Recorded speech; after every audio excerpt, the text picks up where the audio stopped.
6, 5, 4, 3, 2, 1, 0.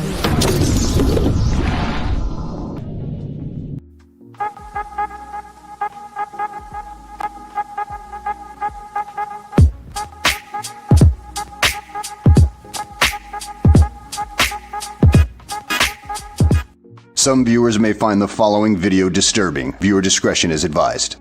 I don't like them putting chemicals in the water that turn the friggin' frogs gay. Do you understand that? Turn the friggin' frogs gay. Serious crap. Hello. What's up, Konnichiwa. Konnichiwa. What's up? Oh, just planning my next Saturday. Your next Saturday. Mm-hmm. Why? Because I'm going to a big comic convention. Ooh, nice. Where at? The Huntington Convention Center in Cleveland. Okay. Is it like it's like an all-around thing? Is it just comics or is it like everything? Well, most of them are everything. Everything. Yeah, most of them like have some like because the collectible market has gotten so big. So yeah, it's probably you're probably gonna have everything there. They're gonna have everything like meet and greets. I have a chance to meet Shatner. Ooh, yeah. Do I'm happy, half tempted, man. He's getting up there. Isn't he like 95? I think so. In his 90s. But I also hear his like autograph sessions are pricey as hell. Oh, I bet they are. Jesus. So my other choice is if I can't get an autograph from him, Jonathan Frakes is going to be there. Nice. Yeah, I would take a Jonathan Frakes autograph. Mm-hmm. Here's the thing, though. I don't really have anything. What would I don't know what I would have either one of them autograph. Because, I mean, I love Star Trek, but I don't really collect, like, Star Trek collectible stuff. I noticed from the massive lack of it behind you. Yeah, like, well, when it comes to specifically, well, because first of all, because most of what I collect is action figures related shit. And let's be honest, Star Trek hasn't really had the best. Like, I would say my opinion, the only good run of Star Trek action figures ever was the 90s Playmate stuff. Yeah. I think Mego did some back in the late 70s.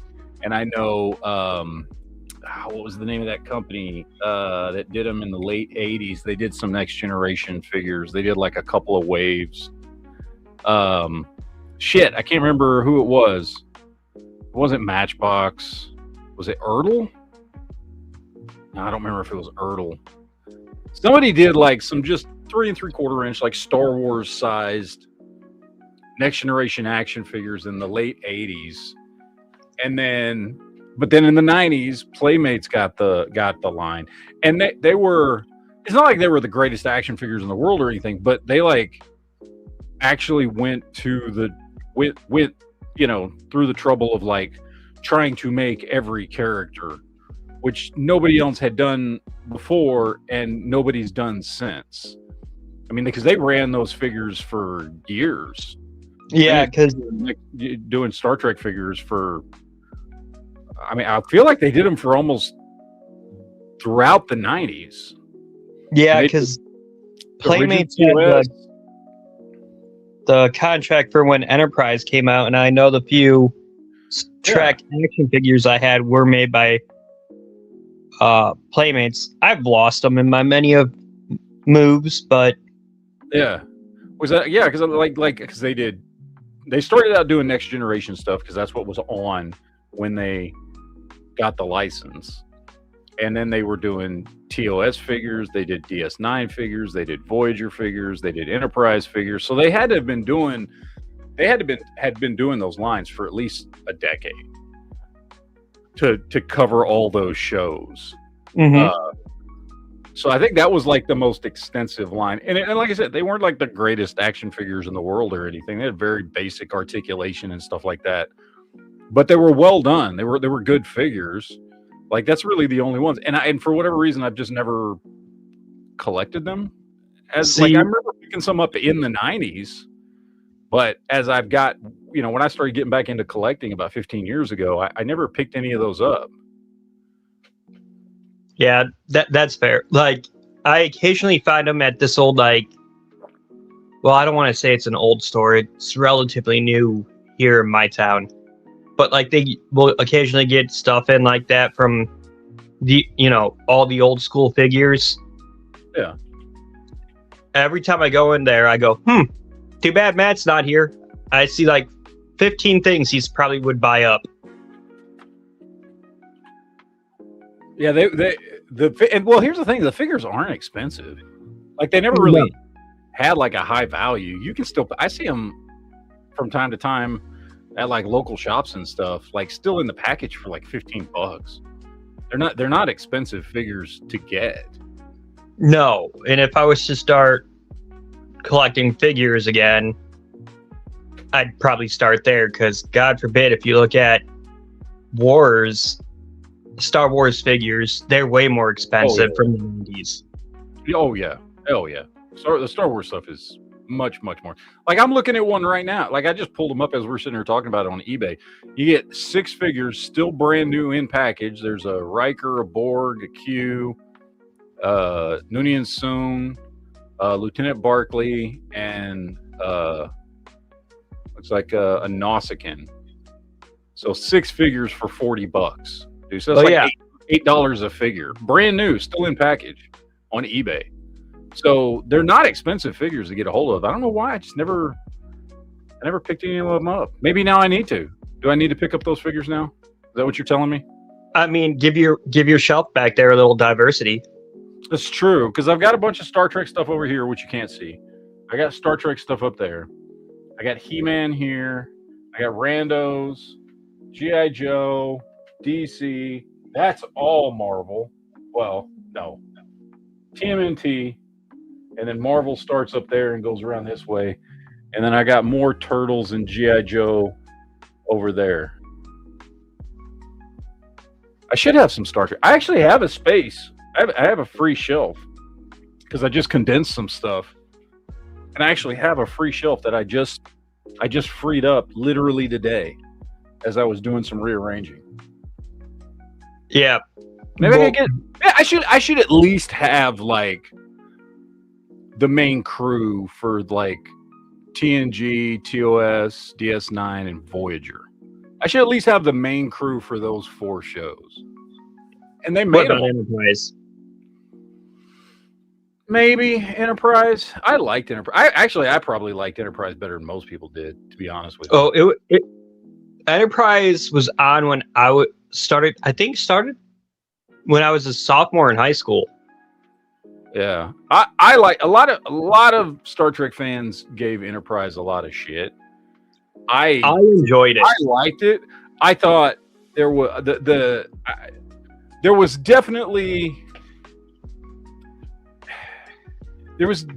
definitely a push to try and make it different from the previous 3 shows. Which there's aspects of that I enjoyed, and then there's aspects of that I didn't enjoy. Speaking of which, I got just last Friday, it finally arrived from a company called Hero Within. It was part of their last pre-order batch because with Skydance buying out Paramount, they lost their license to keep making these. And it's an NXL1 Command Division flight jacket. Oh, that's cool. And on the inside lining, it has like a blueprint of the NXL1 and schematics of the bridge. And it is the most comfortable, like, denim material jacket I've ever had.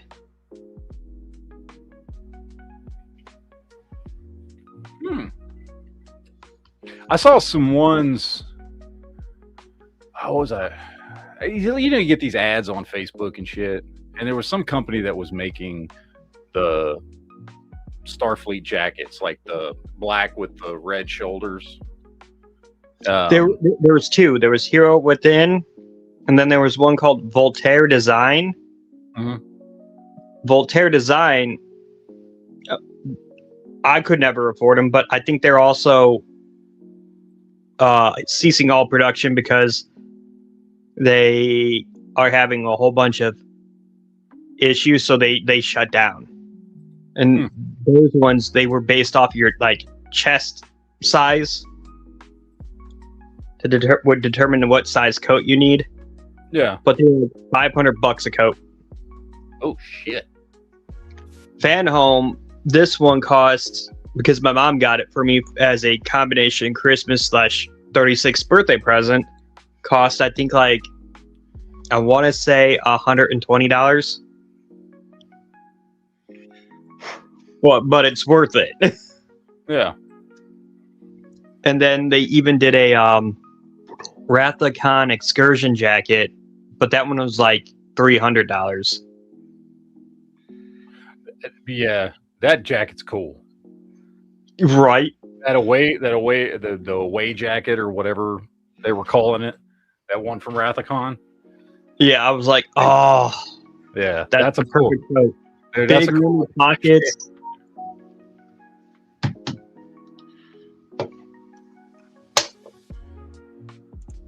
But yeah, I kind of can't wait to go to the convention because I haven't been to a convention in like 8 years now. I just went to one back in September, something like that. I went with Duke. We went to one here. So it was pretty cool. It wasn't huge, but it was nice. They had a lot of cool stuff. Well, I apologize. I pulled a Duke last night and I fell asleep right before the Gunn chat. Well, I started late because I fell asleep. And then I woke up this morning and I was like, oh crap. I had some clever one-liners for that chat. Oh, Damn it. made it. Look, he was an hour and a half late for the chat before. Yeah. Oh, I was zonked out. All the chats because of that shit. So I fell asleep. Well, what happened to me yesterday is like, for some odd reason, I woke up at 11:30 at night, and I was awake from 11:30 the night before, all through work on Friday. I just came home and I passed the hell out. Yeah. Hey man, I'm not gonna give you shit. Cause, yeah. Matt started our 7 o'clock chat at 8:40. Yeah. Yeah. Yep. I passed out, man. What's up, Gerald?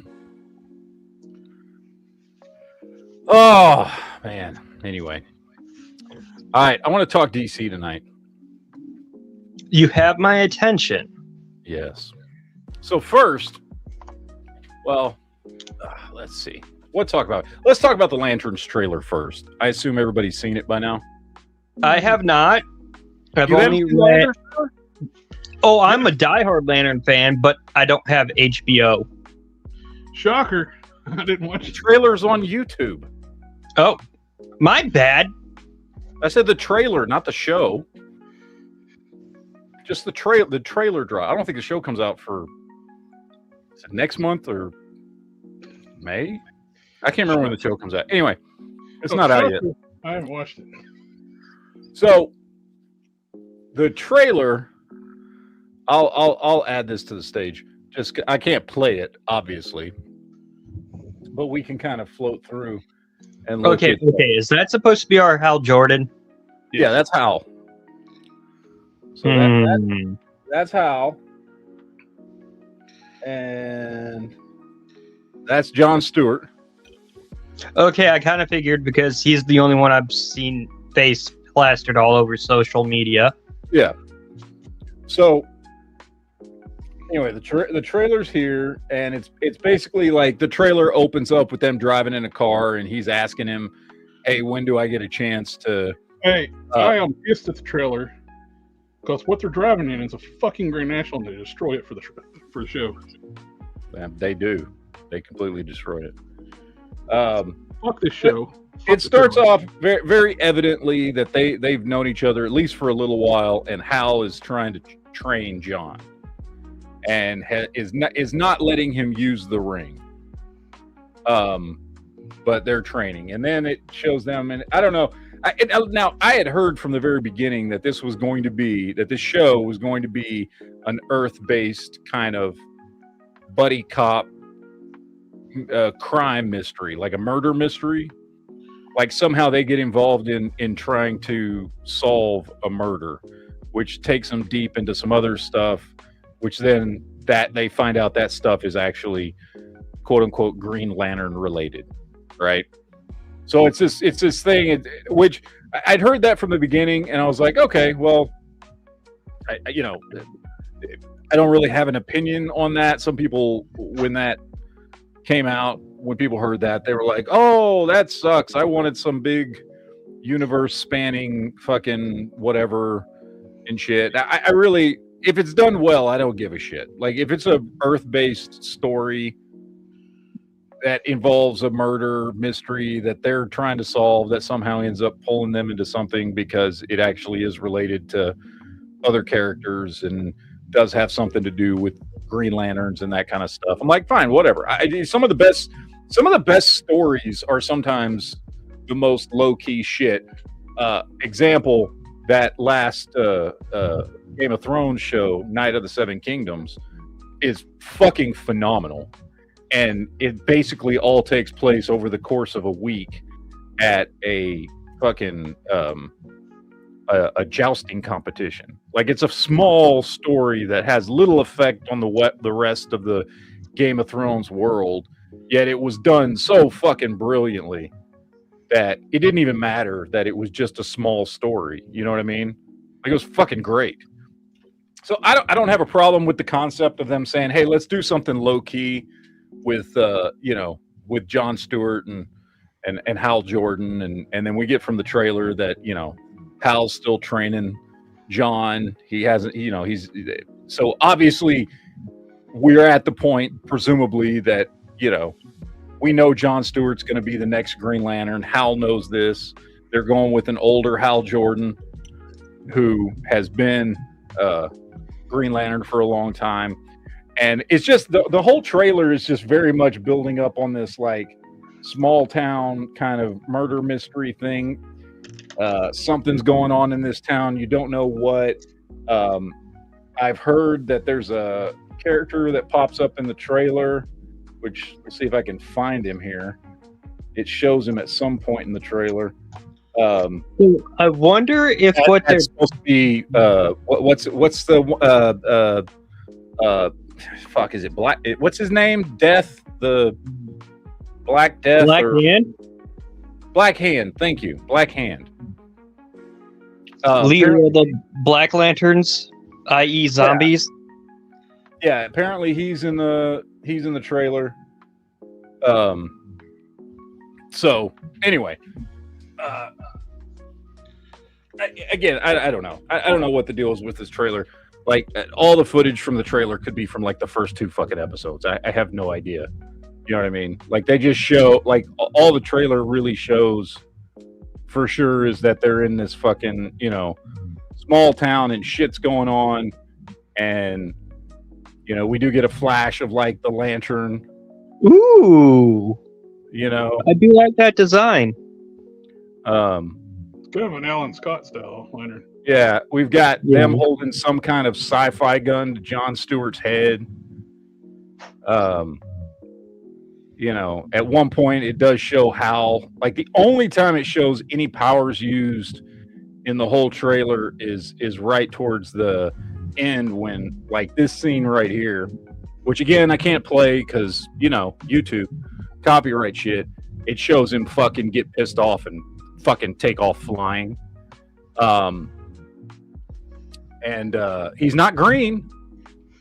He's just flying in his regular clothes. So I guess they're foregoing the whole fake fucking CGI suit because it actually does show like a picture of the suit kind of hanging in the closet, like old and beat up and shit. Like you can't, like it's just kind of, you know, like the suit. Like Hal hasn't worn the suit in a long time, basically. So they're going with like a real costume, not a costume that he just fucking puts on because of the, you know, that the ring makes it appear. It's an actual costume that he puts on. So, or at least, you know, I mean, who the fuck knows? Maybe John will be the one, you know, maybe, you know, John generates his costume because, you know, they can generate a costume or he could wear a costume or whatever the fuck. I don't know.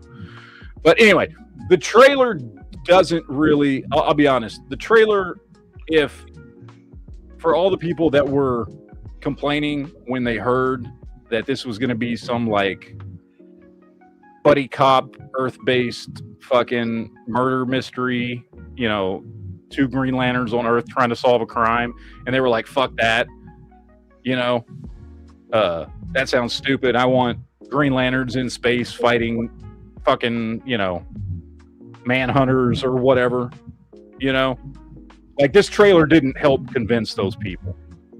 I mean, you know, well, if you I mean, this could have been a trailer for like a fucking season of Yellowstone or something, like it, because it almost has no Yellowstone with Power Rangers. Yeah, I mean, because it's just like them. It's like them on a road trip while Hal's training John, and they end up in a small town where somebody gets murdered, and somehow they get pulled into it. And they were looking for the train station. Maybe they were looking for the train station. I don't know.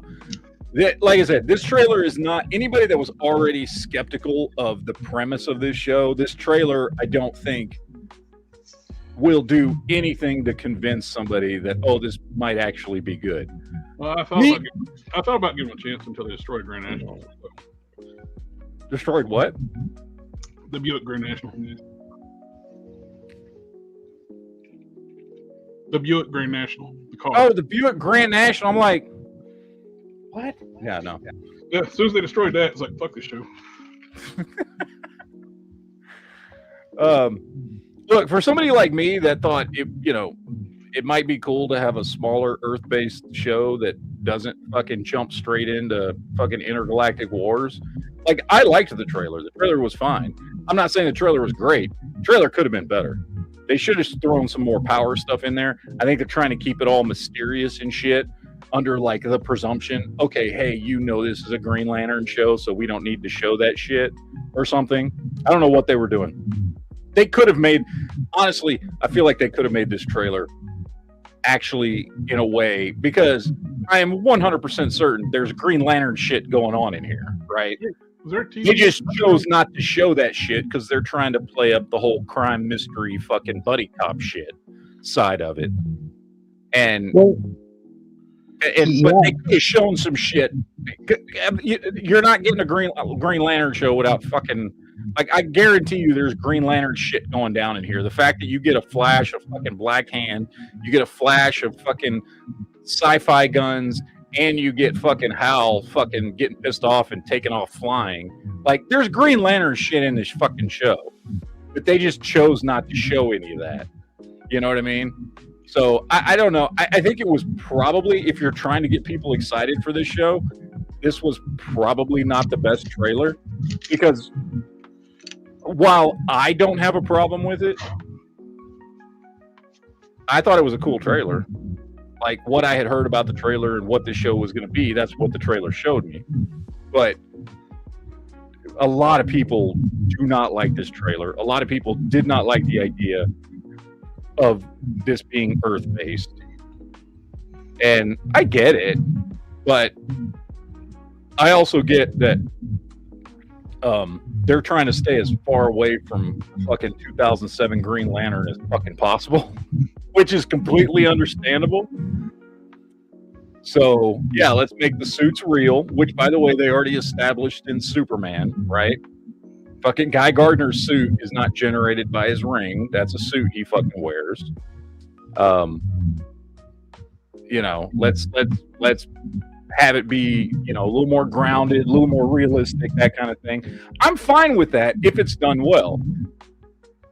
Like, as with anything, I mean, the show could be a complete pile of shit. I have no idea. It's hard to tell from a fucking 2-minute trailer, right? but it also could be really fucking good if it's done right. As long as they get the characters right, which I was, and I'll tell you this, I was really, really fucking skeptical about, and I forget the actor's name. Fuck, I can't remember. When they picked that dude to play Hal Jordan, I was really fucking skeptical. I always think him as the dude from the early edition. Chandler, is it Chandler something Chandler? I don't know. He's the dude from back in the day. He was the coach in Friday Night Lights and all that shit. Anyway, I've never seen him really play the type of character that Hal Jordan is, which is like a very outgoing, cocky. I mean, he's a fucking test pilot. You know what I'm saying? He was Maverick before Top Gun was even a movie. You know what I mean?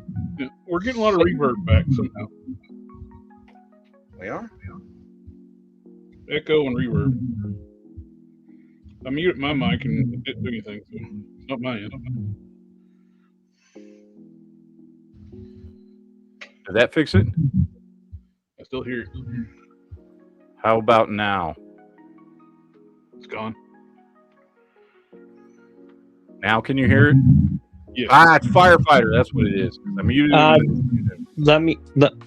Let me see if I can fix my tablet here. The auto adjust on the audio might fix it. Noise cancellation. Yeah. Well, anyway. What the fuck was I saying? I don't know. Oh, I was skeptical about Kyle Chandler. That's the fucker's name. Yeah, the Kyle. early edition dude. Because I've always seen him play like I think I've seen him play a bad guy once, or I've just seen him play a really, really nice guy. That's usually what I've seen him in. Rarely you see him play a bad guy. Yeah. I've seen him play a bad guy one time. I can't remember what the movie was. I'm blanking on the movie. But I saw him play a bad guy one time, which is not Hal Jordan. And I've seen him play a really, really nice guy, like, you know, the inspiring coach on Friday Night Lights, which is also not Hal Jordan. However, I will say from the very little I got from the trailer and the way he's acting in the trailer and the way he, like, talks to Jon Stewart and the way he from the, again, 2-minute fucking trailer, it has given me a little more confidence in his ability to fucking pull off the kind of cocky pilot personality, because it came across in the trailer. So that's something, I guess. I don't know, man. Like I said, the trailer was not great and certainly wasn't put together to change anybody's mind who had already decided they didn't like the premise of this show. But I liked it. I thought it was fine. And plus, too, it's going to be hard to tell where the DCU goes now that Paramount and Ellison's. Yeah, and that's the other thing I wanted to talk about tonight. That's kind of why I wanted to talk about DC.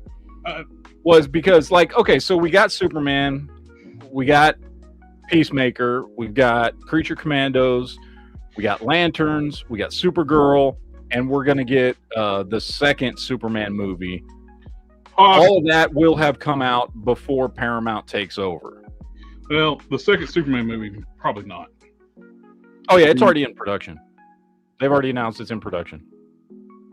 So, yeah, it's already, I mean, that's already done. It's already contracted. They've already fucking got the scripts. They're already doing pre-production right now. Like, that movie's coming out. So, that's supposed to come out in 2027. They're not going to change anything and announce anything until all these movies that's in production are out, because they're not going to be stupid like James Gunn and sabotage movies. Mm-hmm. Like he sabotaged Shazam 2.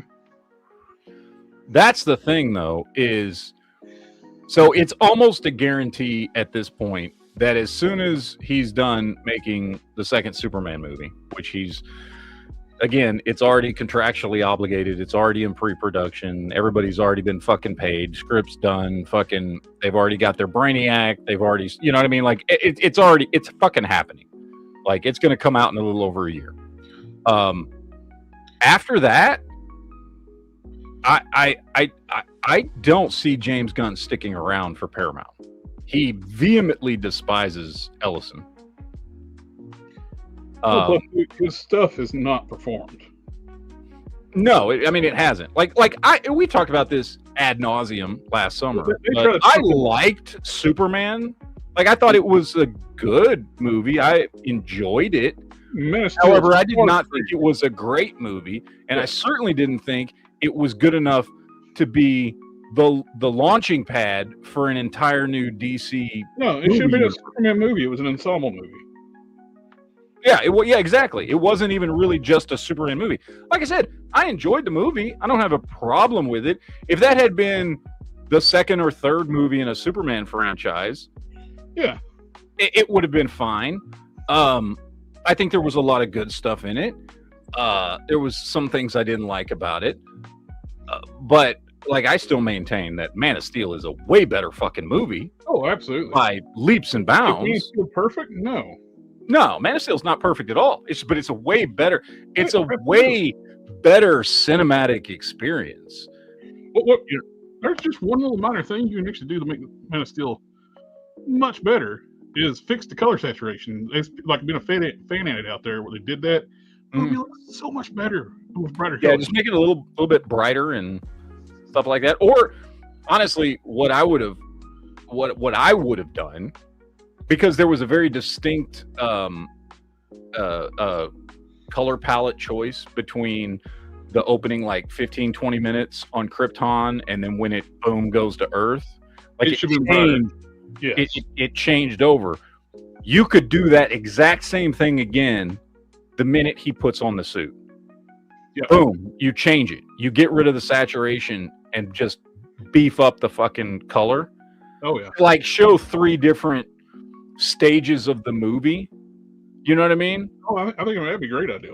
Because I think the color palette and the saturation work well for the portion of the movie from when we first get to Earth to when he gets the suit. Yeah, even they could just have the color saturation done when all the flashbacks. And I'll say that's one thing that Superman storytelling as well as showing that's different time periods.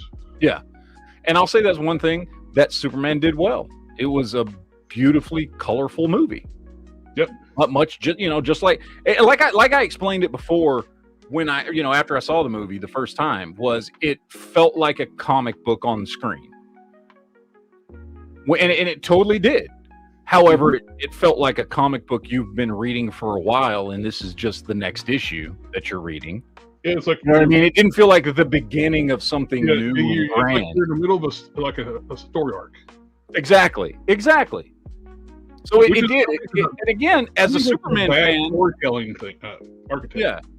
And as a Superman comic book fan, right? I was able to get right into it and start watching it immediately and enjoy it.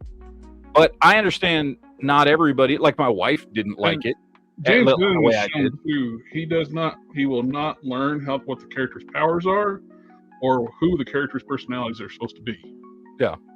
The whole stupidity of having Hot Girl screeching like a moron and murdering a leader of a country. She don't have sonic screens. No. Not her power. And not that it really matters, but we don't even really know which version of Hawk Girl that's supposed to be. We don't. And look, maybe they were saving that for another movie, right? But depending on which version of Hawk Girl that's supposed to be, and actually I can't think of any of the versions of Hawk Girl off the top of my head, that would just be a fucking murderer. Exactly. Now you can maybe, make some adjustments here and there depending on which version you're playing up. But anyway, it's like Hawkman. I mean, well, let's be honest. The Hawkman and Hawk Girl, I know they've tried to fucking retcon it into all being one origin.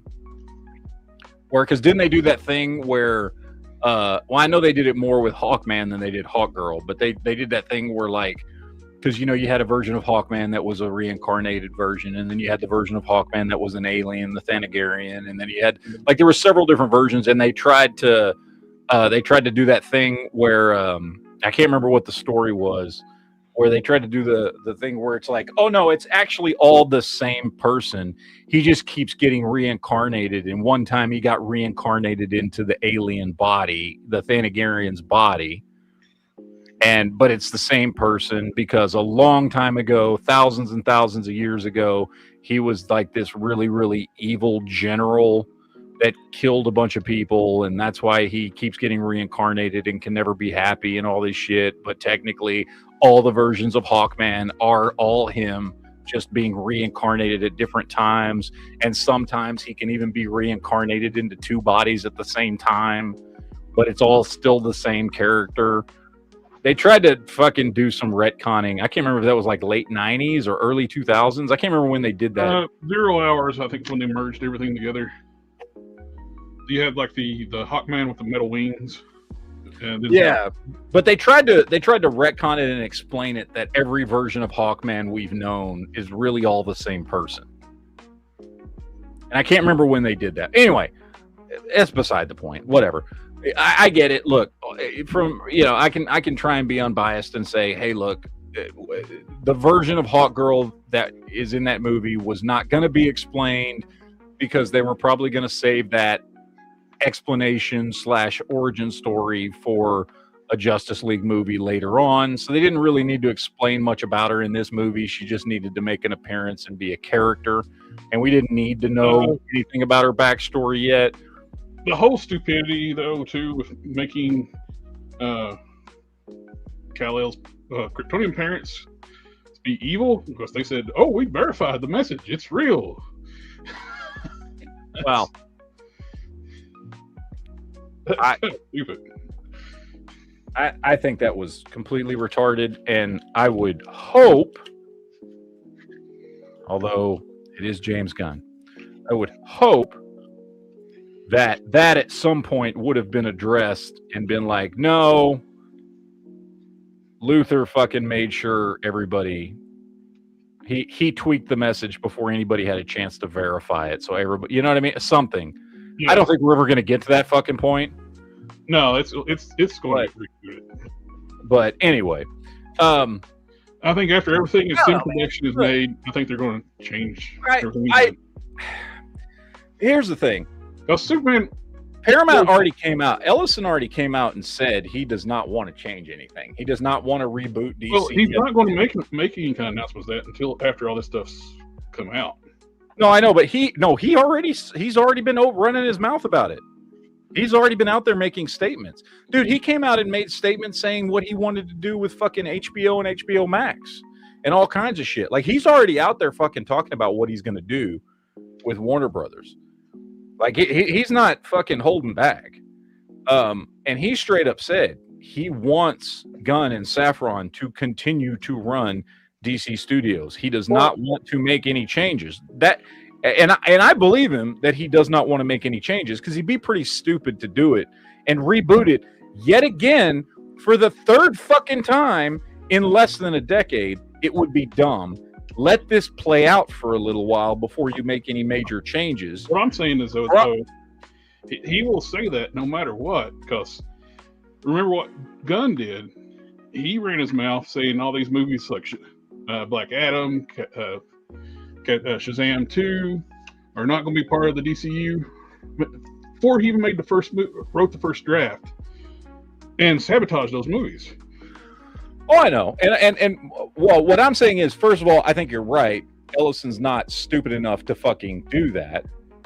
A. B, I also, because I've seen what he said, I believed him. And I think it makes sense. I believe him too. He's just I think he's smart enough to know James Gunn and Peter Safran are big fucking names, and this is a major fucking franchise, and you don't come in and fuck it up after 2 movies and a TV show. You give it a chance, because I think Paramount, with several of their franchises, have been much more forgiving.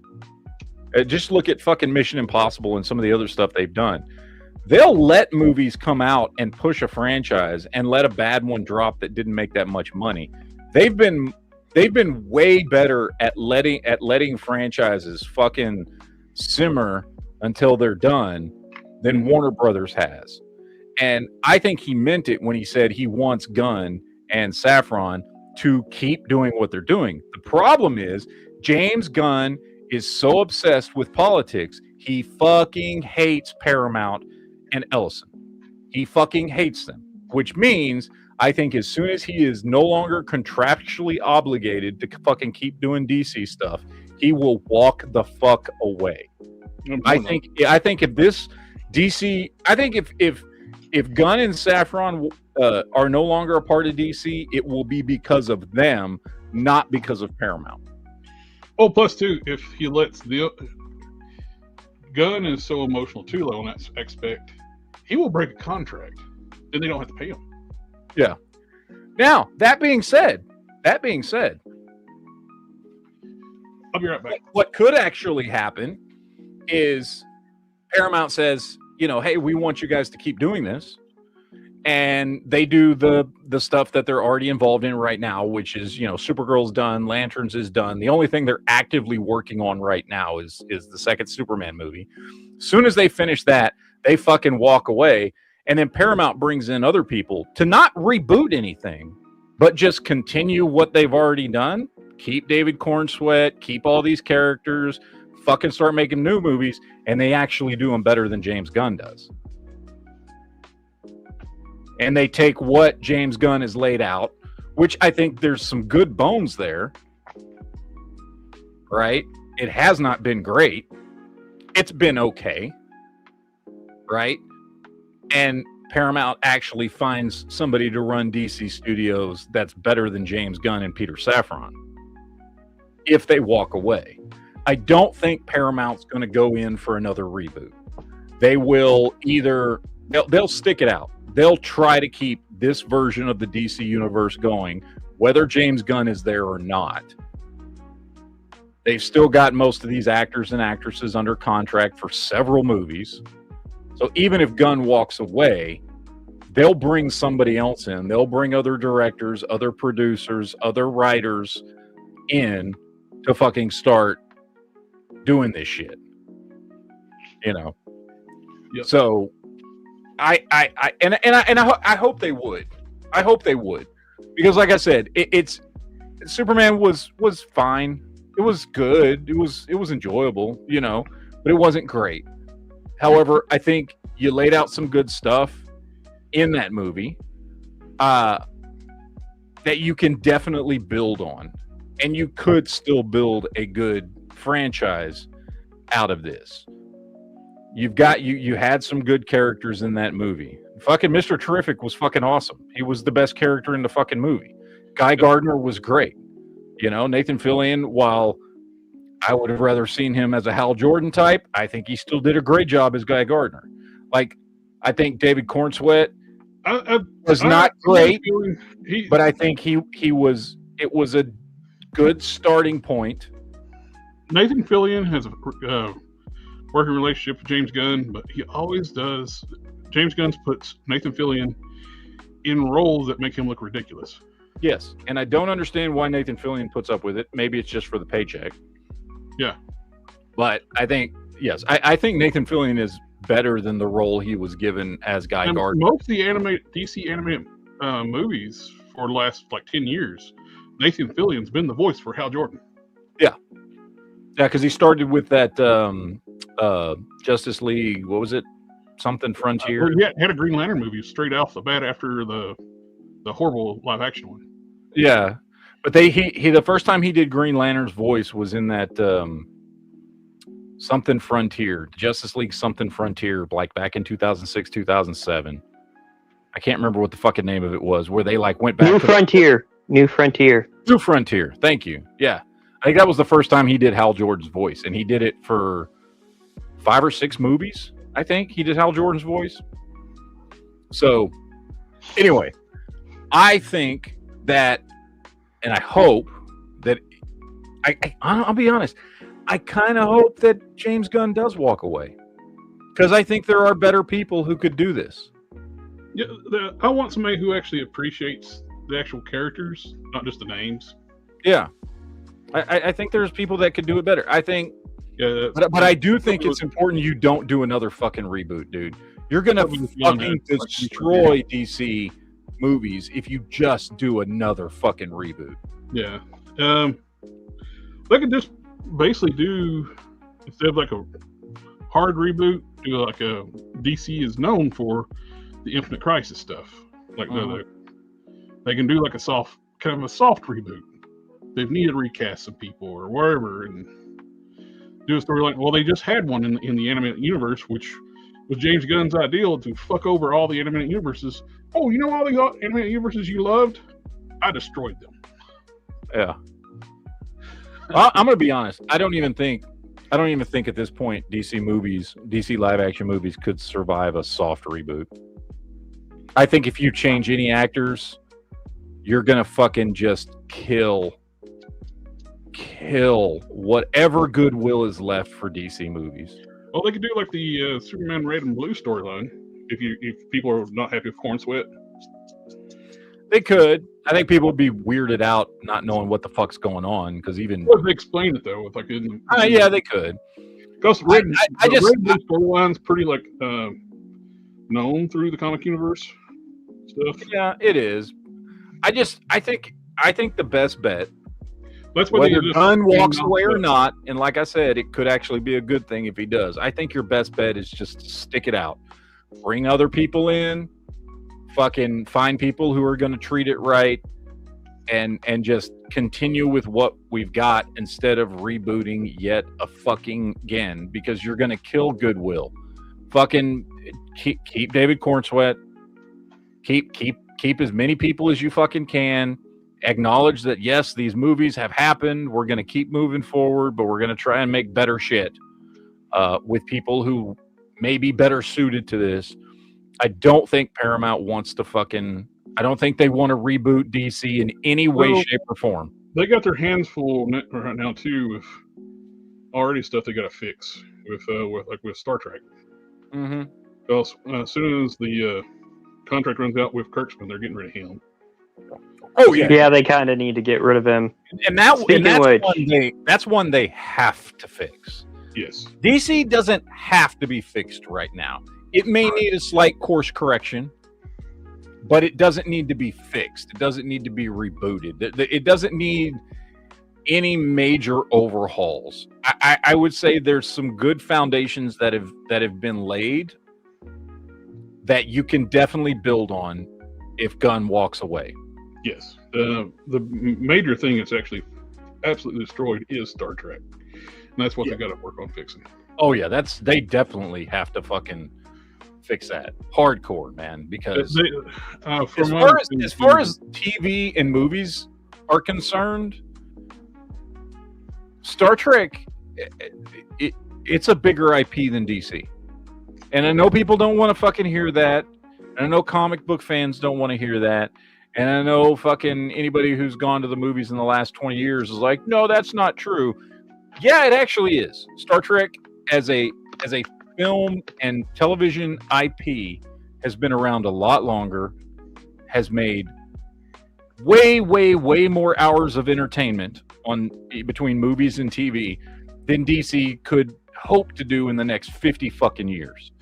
And they need to hardcore fix that shit.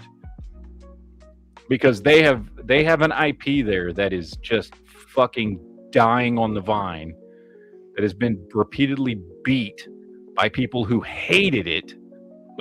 And there's this channel I subscribe to. He makes fun of all the, like, the stupidity and like of the new Star Trek.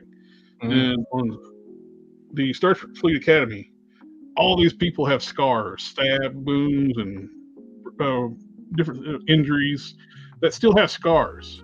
It's like they forgot that the Star Trek has dermal regenerators. Yeah. From over 900 years ago, they could actually fix scar tissue. But apparently you can't do it in Starfleet Academy, which is 900 years past Deep Space Nine. Mm-hmm.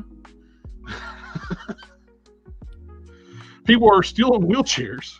Yep. They're wearing glasses. Well, you got to remember, in DS9, we still had characters in wheelchairs. But that was because their species. Yeah, that was because their species She couldn't handle fucking she was from a planet where the gravity was like what was it? Was it like 1/10? Much lower. Yeah. Yeah, it was like 1/10. Also, speaking of which, do you guys still get the feedback? I plugged in a headset. No, I'm not getting any feedback. Okay. No feedback. Yeah, but that was a cause. They actually explained why she's in a wheelchair. Yeah. They don't do Well, that with Newcrack. And then wasn't it was it Bashir who fucking set that room up for her? It set the room up for her and actually started giving her like treatments where she could learn to walk around regular gravity. But if she kept taking them, she couldn't really go back to her home world. Yeah. So she chose to quit taking them. And that's the biggest issue. One of the biggest issues with Bashir, though, he kept wanting to screw his patients. All the time, dude. Well, and then the other big thing people are complaining about is glasses. Well, in Star Trek, what was it, 4 or 5, where they go back in time? Kirk wore glasses. Because he's allergic to the medication that fixes his eyes. Yeah, they explain that in Wrath of Khan, I think is when they explain that one. Yeah. Yeah. They actually give reasonings why he wears glasses. They actually medication that actually can fix your eyes. He's allergic to it. He's they don't give the explanation. Oh, hey, but like with this whole scars thing, I'm like, well, what if they didn't have access to that technology because of the burn? Well, the burn. Why would the burn have anything to do with like medical technology? Well, because we saw in one of the flashbacks for the Klingon dude, they didn't have access to that kind of technology because of the burn, because the Klingons are like, fuck the Federation, they caused this.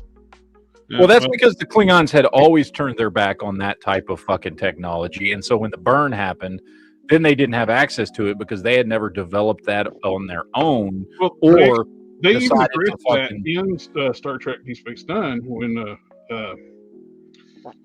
Montauk, Bashir offered to fix his eye. He didn't want it. Yeah. The Klingons had turned their back on it. So when they got cut off from everything, they didn't have access to it anymore because they had never taken that fucking technology themselves. Whereas the Starfleet, Earth, had that fucking technology. They helped develop that fucking technology, and they actively used it and would continue to use it. Just because they might have gotten cut off from other planets because of the burn didn't mean they didn't actively have that technology. Which the burn makes no fucking sense anyway, because there's other methods of faster than light travel, which we've been bragging on them for fucking 8 years. The Romulan style warp drives used a micro black hole to power it. Exactly. Zeppelin those would have still worked. Zeppelin Cochrane's prototype didn't have the lithium. Well, that was I think the way it's explained was a fusion-based warp core. Right. No, the point is the technology to be able to achieve warp without dilithium had been around for a really, really, really fucking long time. Transwarp. You would have been better off saying what the burn did was affect warp space. Like, okay, so remember, was it I think they started it in TNG when they found out that their warp engines were damaging subspace? Yes. You would have been better off. It would have been a better explanation to say that the burn damaged subspace instead of damaged dilithium.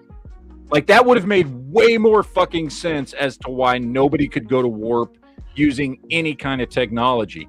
But see, they weren't smart enough to fucking think of that, even though it's literally was already done 30 years ago in TNG. And they already explained that if you fuck with subspace, you can't use warp. So, like, but the people writing Star Trek now are just too fucking dumb to figure that shit out. So they made something up that made no watch only thing they do now, they watch old episodes of Star Trek and put it in quotes from old Star Trek series. But the idiotic episode where they were talking about Benjamin Sisko, they had Benny's typewriter in a museum. Mm-hmm. The universe that didn't happen, it was just imaginary inside of Sisko's head. How did they have it as typewriter? The only thing, and you know, would that they had taken. Why would they have a Bajoran orb? possibly there was a lot that didn't make sense about that. But let's say, okay, so take a moment to explain. Oh yes, after his vision, he replicated a typewriter and started fucking writing stories or something. Or he told his son about it, and his son replicated a typewriter because he wanted to be a writer. So he replicated Benny's fucking typewriter or something like that. Here's the other thing. How did a fucking holographic representation of a fucking orb do anything?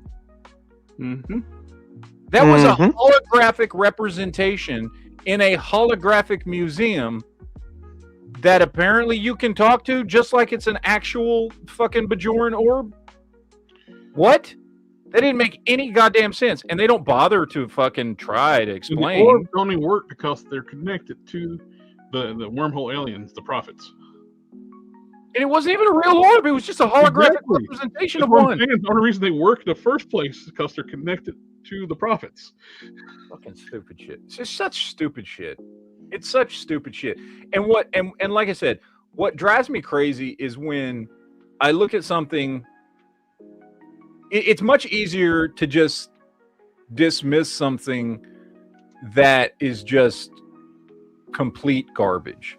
But when you can tell that people put some level of thought into coming up with something that might have been a cool idea had people that knew what the fuck they were doing actually been put in charge of it, which, like I said, make a simple change about the burn, make it have affected subspace. And then you have a perfect fucking balance to come back and say, this is, now let's do a show about Starfleet Academy fucking coming back with its first class since the burn. Okay, now things make more sense. Now put somebody in charge of that show that knows what the fuck they're doing, like fucking, I don't know, Terry Metalis instead of dipshit, and actually write good stories with good fucking characters instead of the bullshit we got. Because the premise itself, nothing wrong with that. That's kind of a cool new premise. Like, after this really bad thing happened to the Federation, finally we're getting the first new class of Starfleet Academy in several hundred years. That's a cool concept. Too bad you fucking butt fucked it the whole way there with your woke tard bullshit. Well, not to mention this week's episode. I don't care, but well, I'm just saying. I'll agree with you with Terry Metalis, because if you look when he took over season 3 of Picard, it went from he actually was to holy shit. It wasn't perfect. However, you could tell that the person that did that season loved Star Trek and loved real Star Trek and respected Gene Roddenberry's idea of what Star Trek should be. It was not a perfect season. Could you say it was a perfect season if you compared it to the first two? Yes, and that's why many people loved it, because the first 2 seasons were dog shit. However, it wasn't a perfect season. But what you felt when you watched it was that somebody who gave a shit about Star Trek made this. Yeah, because Terry also brought back like all the good writers, all the good special effects people that worked on it in the past. And fix the big flaw from Generations. They should have never destroyed the Enterprise D. Yes. The ship is. You think they would learn that lesson from Search for Spock. The Enterprise is one of the members of the crew. Yep. You don't destroy. It's like all these modern like reboots and stuff of 80s TV shows where the vehicle is part of the cast. First thing they do in a lot of these modern reboots, they destroy the vehicle immediately. Yep. Magnum PI destroyed the Ferrari. A-Team destroyed the van. Blah blah blah. Like, they don't care what was some of the stones that made the show popular. They didn't do that to the remake of Battlestar Galactica. No. Until like the final episode. Yeah. Because she took such a beating that she literally broke her keel. Well, see, now that's a good way to reboot something if you want to actually reboot. But regardless, look, Paramount's got a lot of shit that they've got to deal with. They desperately need to overhaul everything Star Trek. Yeah. DC, I think, is They can hold the line with DC. they can hold the line with DC. They can just, if Gunn leaves, which, like I said, I kind of hope he does, they can just bring in new people to continue what has already been started. And I think if done right, will be great. You know, I don't think DC is a lost cause right now. Star Trek is. Yes. And so, yeah, I like I said, when they came out and said, "Hey, we don't want to make any changes to DC Studios," They're already talking, in talks of doing a rebooting Star Trek, starting over. I don't think they need to do that. I think they just need to jump back and do a story after the Dominion War. I think doing something after the Dominion War, or I mean, I would not even be opposed. In fact, there's a lot of really great fan fiction and stuff out there. There's a lot of novels that continue the stories for these characters that are Dominion. Yeah, but there's a lot of really great fan fiction and like stories and stuff that take place in what is called Star Trek's Lost Era, which is that era between the original motion pictures and Next Generation. There's like 100-year, 80-something year gap between those two, where there's a whole lot of shit. There's a whole lot of stories you could tell. There's so many, the Cardassian border wars, and like there's all kinds of shit that happened in that period of time that we've heard about, but we've never seen.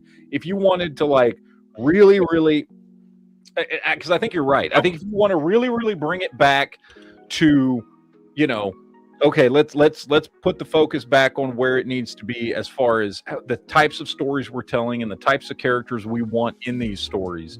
You go back to a more familiar time, and you either do it, like you said, right after the Dominion War, after let's say after Dominion War, after Voyagers returned home, that kind of thing, that general era, or you go back into a time that's like I'm talking about, which is between, when we last see the original TOS crew in the movies and when we first see Next Generation. What you're talking about, I think would be really cool too. Do a series on the Enterprise B, because she's lost. We don't know what happens to her. Do a story that tells the story of the Enterprise B. Yeah, that would be the Lost Era. Yeah. But also, if I remember right, timeline-wise, Lower Decks does take place after the end of Deep Space Nine and Voyager. So, and that was good Trek. It was really good Trek, yeah. It was surprisingly good Trek. Like, when that show first came on, I thought, okay, well, we're going to get a Rick and Morty-esque, version of Star Trek that's probably going to be funny, but not going to be particularly loyal or faithful to the spirit of Star Trek. And I was very wrong, because it was. But it was. While it had so much humor in it and goofy characters, it never strayed from the spirit of what Star Trek is, which was surprising because of, the era it came out in. You know what I mean? So I would love to see more stuff like that done somehow, whatever it took to get that done, in the middle of fucking Discovery and everything else, all the other crap that's been coming out, for them to have been able to actually pull that off. And Lower Decks is kind of one that kind of like gave us the hint that they were trying to retcon Discovery out of the main timeline. Yeah. Then they turn around and make Starfleet Academy in the Discovery universe. Yeah. Not to mention, like, with Terry, I always mispronounce his last name. He set up the ending of Picard season 3 for a whole spin-off, and they're like, "Oh, we don't know about it." Yeah. That was Kurtzman adamantly refusing to do it.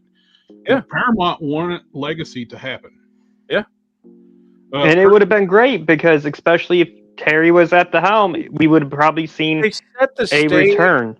with fucking, you probably only would have had the TNG cast show up for like cameos and stuff, but with Seven of Nine and Picard and Crusher's son and Q was hinted to play a big fucking role in Legacy, and like they had set it up to do something new and fun and cool that stayed faithful, and they just like, nah, fuck that, we don't want to do that.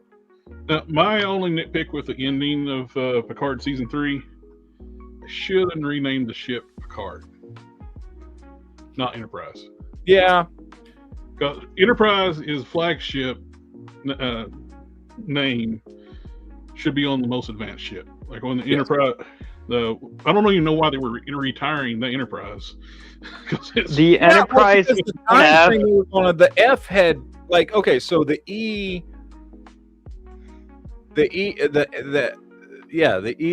so the E would have only been retired not even 10 years before Picard season 3, which means the F had only been in service for less than a decade. Yeah. At that point, they did hint at that. They hinted that something happened to the computer cores that basically rendered it having to be retired. The computer cores have become compromised in such a way that even if they replaced them, it would affect the ability of the ship to maintain like optimal performance. I find that just a bad excuse, because look at Voyager. They had to replace the entire biometric gel in the Delta Quadrant to go back to isolinear. Because you can fix the computers. Yeah. Well, look at what they were doing during the Dominion War, dude. They were taking old 100-year-old fucking husks, Mirandas, and kit bashing ships together with new computer systems and shit to get them up and running for the war. Well, that would have been like a really cool idea for the.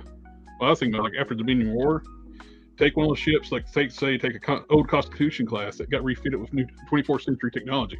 Yeah, and that would have been cool. Have a crew of a new refit of a Constitution class, not the Constitution 2 or what they got with like the Titan 2, wherever. You know what would have been cool? So, okay, you remember the time loop episode of Next Generation, right? Yep. Where Fraser was the captain of the old ship, the Bozeman. Yep. So there was a book that they did about that crew. They did a book. I want to say it was late 90s, maybe early 2000s, about the crew of the Bozeman. Because, and I read the book. It's been a while, so I don't remember all the details. They have to be completely retaught on modern technology. Yeah, they took that whole crew and they updated the Bozeman completely and left the Bozeman, like they completely updated it 24th century technology. And they essentially, they added some new crew members and things like that, but they kept that crew in service in Starfleet. And there was a whole book. They had been put on the Romulan border. They became a border patrol ship. Yeah, that'd be great. I would love to see stories about them. Yeah. About this crew that got pulled from the 23rd century 100 years into the future, into the 24th century, and they're, updated, upgraded fucking, what was it, a Miranda class? Yep. I believe it was a Miranda class ship. Soyuz class, which was a variant of the Miranda. Yeah, I was getting ready to say that. It wasn't a Miranda, it was a variation of Miranda. Yeah. And, give us some stories about that. I mean, granted, you're not going to get what's-his-face to play that character anymore, because that was 30-something years ago. But, just recast or whatever, but have it be the same character, Well, they did mention it in Lower Decks. That was the ship that cleared Captain Freeman from quote unquote blowing up Pac-Led Planet. But I remember reading that book. It was a really good book.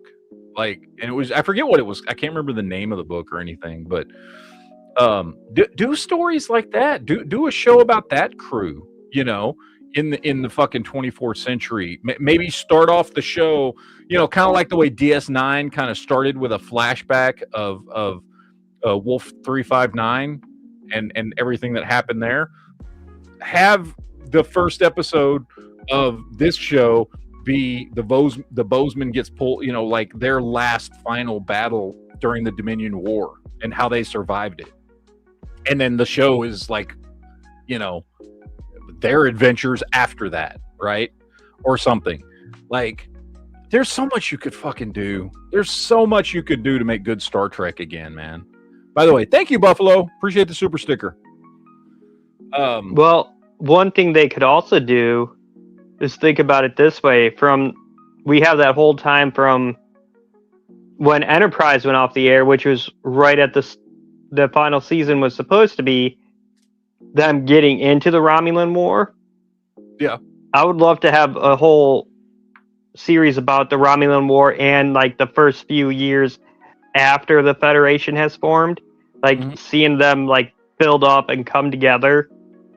Would be fun. There were rumors for a long time, and I know there was stuff that was being written about doing. I don't know if it was specifically supposed to be just about like the further adventures of Jonathan Archer, but he was definitely going to be a main character there was a script that was written for a show where they were going to bring him back, and he was going to be older. And I think it was either going to be right before or during the period of time where he actually becomes the president of the Federation. Well, they're still talking about doing the President Archer series. Yeah, he was, if I remember right, from what I was reading in the Enterprise novels, like all the Enterprise novels that deal with the Romulan War, all are great. The backup on the Bozeman stuff, I had to use the restroom real quick. You were just talking about doing the flashback, like with DS9. Yeah. Take the same footage at the end of the time loop episode. Just reshoot all the on the Bozeman Bridge with new actors. Yeah. It just tied in with the Enterprise. Not Enterprise, the TNG on the view screen. Just have the new cast. Yeah. Replace it. Yeah. And start from there. Yeah. I mean, that'd be a cool series because that would be. I mean, you're essentially, you're dealing with a lower class ship than what we're accustomed to with Star Trek shows, because you're not dealing with the flagship, right? That already is kind of a cool change, very similar to what they did with Lower Decks. And then you're dealing with a crew who's out of time and having to learn all this new stuff. So you get a little bit of that. Not only the new technology of the diplomatic situations throughout the quadrant. Yeah, but what you get for the audience experience is a way for you to be able to tell stories so that we're actually learning these things with the crew, because the crew's out of place too. You know what I mean? It's a really cool way to tell a story when you have a character or characters in the story that have a reason to need to learn a lot of new information, and it doesn't come across as just stupid spiel dialogue that is only being done for the benefit of the audience and doesn't actually make sense from a story point of view for characters to be talking about these things or mentioning these things or learning these things, But in a situation like that, like, it would make complete sense why you would need to re-explain, not to the audience, but to the characters on the show, what's going on with the Romulans at this point, what's going on with the Cardassians, what's going on with the Dominion, what's going on with the Klingons, and all this shit. And it's a way to bring new audience members in a way that doesn't just seem like you're just on some random diatribe trying to catch up your audience for no reason. You're doing it for the characters in the show, and it's a way for you to for all of the characters on there to be that surrogate for the people, for the audience. You know what I mean? The characters are the surrogate for the audience, and all the new things they're learning makes sense. Mm-hmm. You know, it would be a cool concept. Oh yeah. So I don't know. And here's a crazy idea. Star Trek used to have technical advisors, and they would actually talk to them in court and share the script with the technical advisors, and stuff that didn't make sense. They go back and fix it. They don't do that no more. That's why Star Trek used to inspire new technologies. No, it don't. And you know what? The other thing that I think would be cool, just from a personal standpoint, I don't know how many people are tired of this. I may be the only one. Maybe I'm the only one. I'm real tired of fucking blue holographic fucking screens for everything. I'm real tired of blue holographic fucking, you know, okay, get the actors to wave their fucking hands around and then we'll just fill it in with CGI after. Bringing in something like the Bozeman would be a really cool way to do a show where things were much more tactile. Well, less CGI bullshit. The CGI bullshit don't make sense in a ship setting. Now, if they were like in a spacesuit, or they need something other, like they need to have a wireless display, that makes sense. But when you're on a ship and you need the shit to fucking work all the time, you want a tactical display, keyboard, or L card, whatever you want to call it, or at least a haptic interface style, like what the Enterprise D had. Exactly, made sense.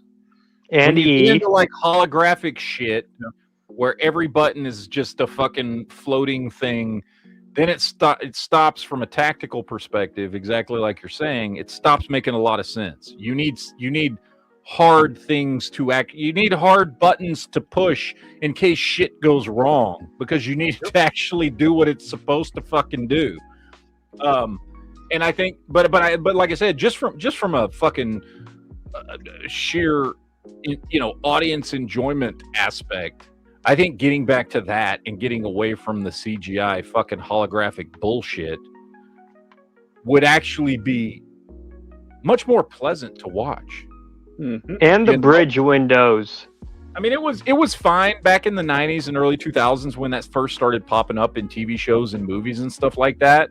But it's like worn out its fucking welcome at this point. And honestly, I blame Minority Report. Like, I love that movie, but they started that shit in 2000 with the fucking in the fucking air, and fucking everybody else has been doing it. And I'll tell you what I fucking loved.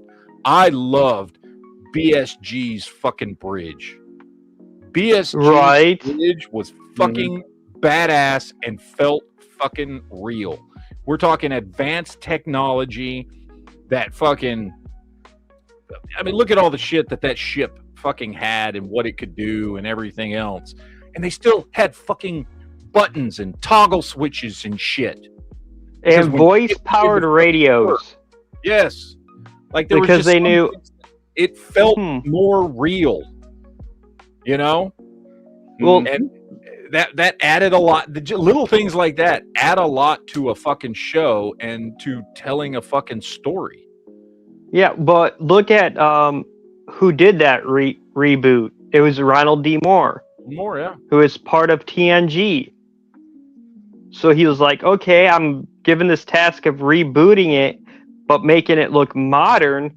Okay, here's how we're going to do it. Instead of the Battlestars having energy weapons, they'll be giant kinetic weapons. I know it would never happen because I've seen interviews with Ron Moore where he's basically just said that, you know, he's just done with Star Trek. But I would fucking love for Ron Moore to come back to Star Trek. He worked, and granted it was at the tail end, but he worked with Gene Roddenberry. And if you look at what he did, and while he wasn't as big of a deal on TNG, he was He wrote a lot of the stories. He did a lot of the producing and things like that. Then he stepped up and helped be a showrunner on fucking DS9. Then he did fucking the showrunner stuff for the first, was it 2 or 3 seasons of Voyager? Like, and the reason he left and fucking didn't renew his contract on Voyager was because he said they didn't want to fucking listen to what he wanted to do with Voyager. And then I've heard him in an interview. He's like, because they said, well, what did you want to do with Voyager? And he's like, well, what I wanted to do with Voyager is I wanted to essentially make it to where, he's like, because I never really liked the Kazon, which, let's be honest, nobody fucking did.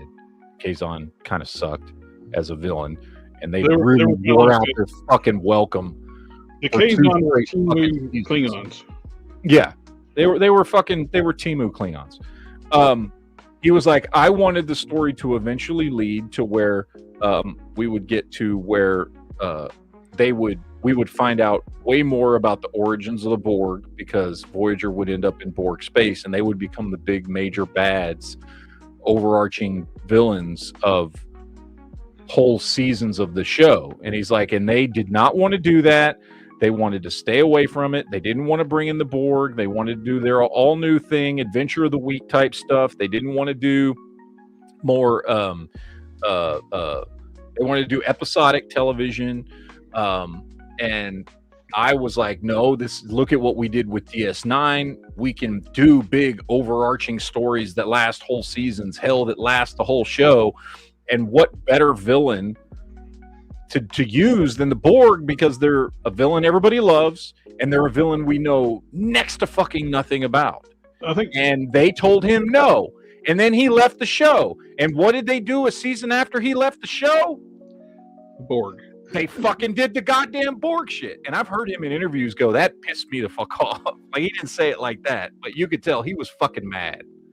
Well, but we also didn't get anything new about the Borg. No, he wanted to really like explore the Borg. The thing I hate more than anything what they did to the Borg was introducing the Queen. The way they did, if they did the Queen properly, I would have liked it, but they didn't. The Queen should have just been a manifestation of a group consciousness, not a individual. They made the Queen just basically be the boss of the Borg. Yeah. She should have been just a manifestation of the collective. Well, I think they did try to do that afterwards. Like, they introduced the Queen in First Contact. Yeah. And they basically did what you said, which, don't get me wrong, I love First Contact, and I think it worked well for that movie as a movie. And I have no complaints about First Contact. After Wrath of Khan, after Wrath of Khan, it's like my favorite fucking Star Trek movie. However, they did try, because they introduced multiple queens, and they did try to make it. They did try to back off on that one queen to rule them all type stuff, and it became more of a, well, there's always a queen around, and when one dies, when one goes away, whatever, there's another one that's going to pop up. And I always felt like, and maybe I'm just reading too much into it, that it seemed like the collective was creating a queen whenever it needed one, because from a strategic and tactical point of view, it saw the value in having a hierarchical position with one particular, essentially, from their point of view, a controlling module able to do that. Queen was a part of the collective, but it was a part of the collective that, unlike every other drone, served only one specific purpose. Whereas every other, kind of like how a queen does in a bee colony, right? So I felt like they kind of, as it went on, specifically through Voyager, they kind of backed off on that. Voyager's one that pushed the whole individual queen thing, though.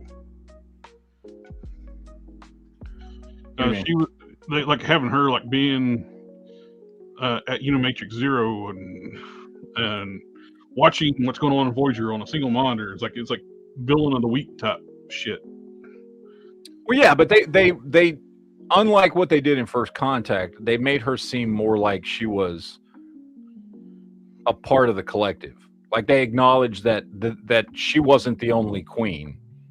That the Borg essentially created a queen whenever they needed one. Because the first queen we saw went back in time and fucking died, and then the collective created another queen.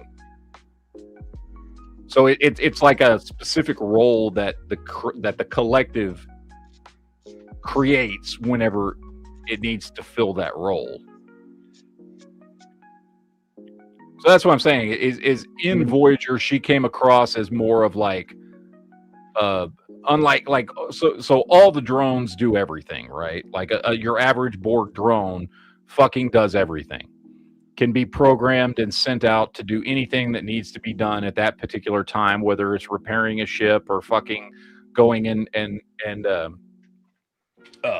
you know, fucking attacking somebody, or fucking, oh, we need drones to fucking carry equipment from one place to another, whatever. Like every drone basically does the same thing, which is every drone does everything. The Queen was created by the collective to do this one specific thing because the collective realized it needed this one specific job to be done by one particular drone. Kind of like it's like, you know, on your fucking computer, it's the fucking operating system, right? Like she was the operating system for the fucking Borg, which they didn't explain any of that shit at all. And in fact, I think tried to explain it as though she was actually an individual in First Contact. But then they kind of backed off on that throughout Voyager. Like on First Contact, like Picard was having flashbacks when he was Locutus of her in his head. Yeah. Which was not established in those early episodes. No, it was not established. And then they try to make it seem like, oh, she wanted a companion in that movie, because then, oh, that's why she wanted Locutus, and then now she wants Data and all that shit. But then by the time it moves to Voyager, she doesn't give a fuck about any of that. She's just like, she's just like the operating system for the Borg. You know what I mean? She monitors and controls everything and makes sure that the overall fucking goal of the collective is being done. Well, what's funny, like in the previous episodes in TNG, the Borg thought Data was not necessary because fully mechanical. Then she wants him to be the new Locutus. Yeah, she wants him to be more human and shit. Like it. Again, I'm not going to defend what they did with the Borg Queen in First Contact. But I do think it works in that movie because I fucking love that movie. but from what you're saying, like I agree completely as far as what you're saying, as far as how it like fucking changes aspects of the Borg. It fucking totally does.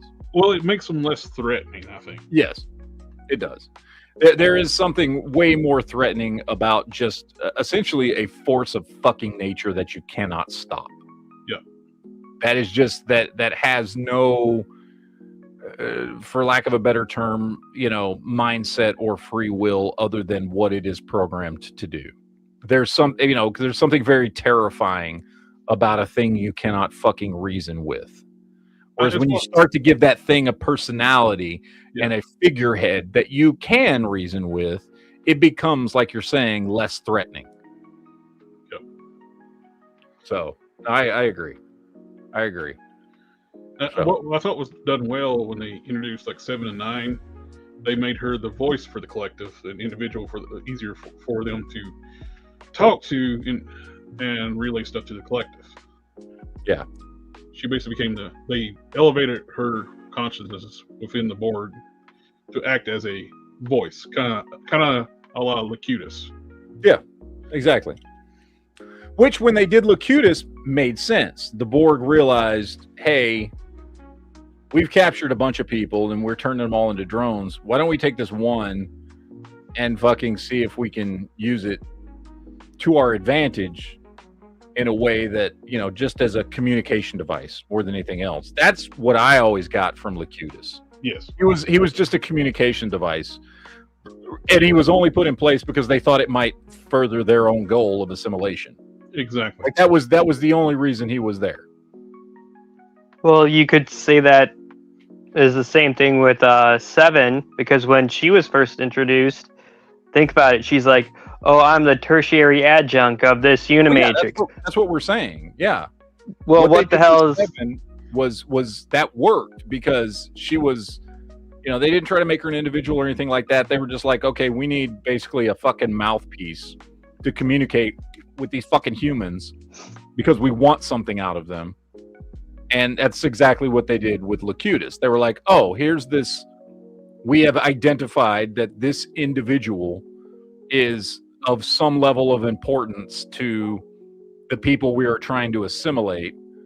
And let's see if getting him to essentially be our fucking loudspeaker will get us what we want any more efficiently. And that's what they did with Seven. Weakness identified. Yeah. So it made sense.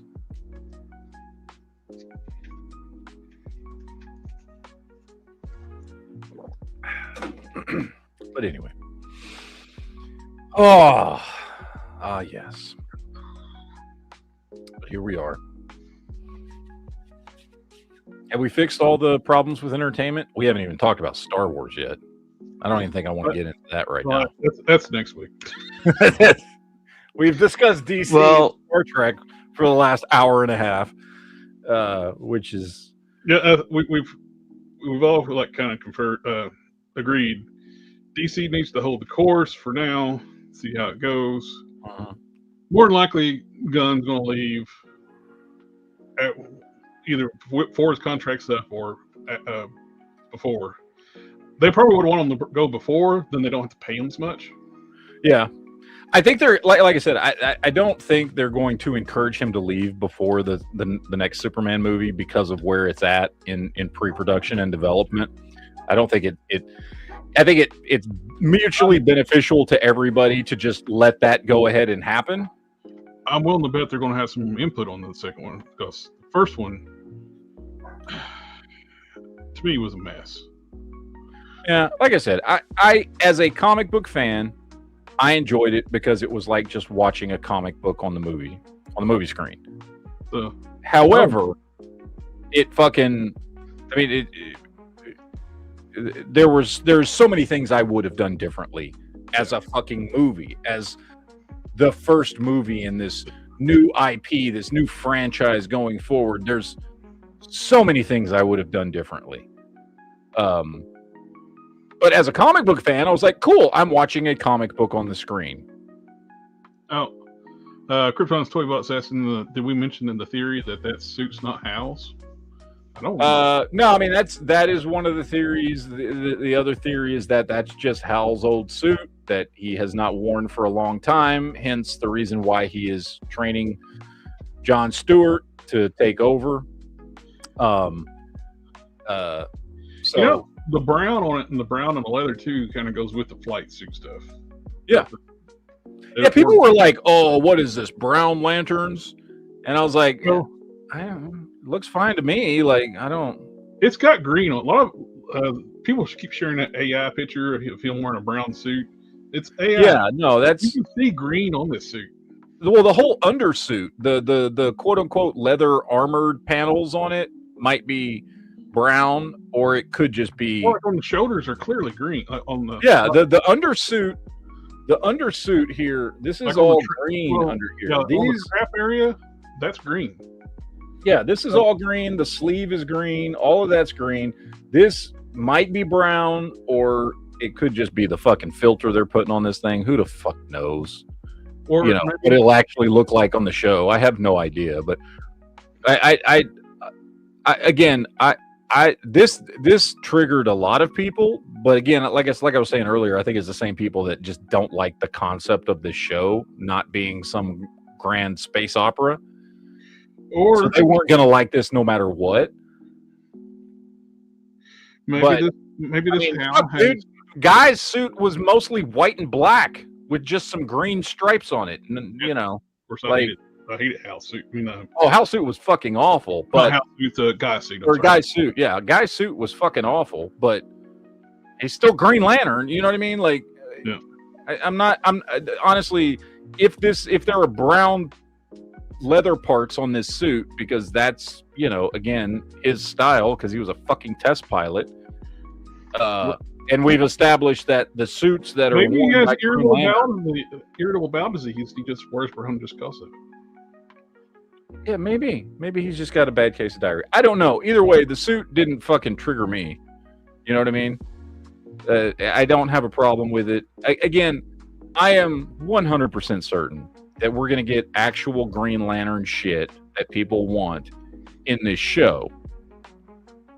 Like, we're going to see fucking I'm only going to be Al happy. and or John in fucking Green Lantern suits, fucking kicking ass and taking names and whatever, and you know. The only way I'm going to be happy is the fact John saves the Grand National. And maybe he will. Maybe he will. I have no idea. If he don't, the show's fucked to me. Although it didn't look like he did, man. He came walking up. He didn't drive up. So, but fuck this show then. But Well, speaking of, I like I said, I know a lot of people didn't like the trailer. I like the trailer because if it's done right, I'm perfectly okay with like just a small story about John and Hal fucking getting involved in some pseudo Earth-based fucking Green Lantern murder mystery fucking thing. I'm okay with that concept. If it's done well, fucking cool. Some of the best stories are the smallest fucking stories, you know? Oh, yeah. That's why I wish. I talked about like Shang-Chi. I wish they just did a small street level series, a movie. Exactly. Instead of this whole gotta save the planet on every damn thing. Yeah. I don't need superhero stuff. Everything that the planet's in dire in danger. Like if they don't save the day, the planet's doomed. I don't need that exactly in your story. Yeah, I mean, I grew up fucking reading Spider-Man. I like Spider-Man almost never fucking. Shang-Chi was a street level character. I don't know why they needed to give him like he's got to save the planet thing. Yeah, I mean, fucking. He worked for MI6. Is like in the comics. That would be a great thing to do. Yeah. Well, it's like so many comics, dude. I mean, I fucking love Punisher. I love Spider-Man. I love Daredevil. You know, look how many people out there love fucking Batman, right? Like these are not these comic books that people have been reading for fucking decades are not they're not end of the world stories and villains and shit like that. These characters very rarely are Batman very, very, very rarely, and usually only when he's in a fucking Justice League comic, is actually fighting for some world-ending fucking threat. You know, same thing with Spider-Man and Punisher and Daredevil and all these other fucking beloved characters with beloved comics and beloved movies. You know what I mean? Yep. This Green Lantern show does not have to be about them saving the fucking galaxy or even the Earth. Exactly. You know? And by the way, it might still be that. We don't know. We just know wherever the story starts, it's with some fucking murder in a small town. We just know the story starts there. We don't know where it fucking ends up. I'll be right back. All right. So.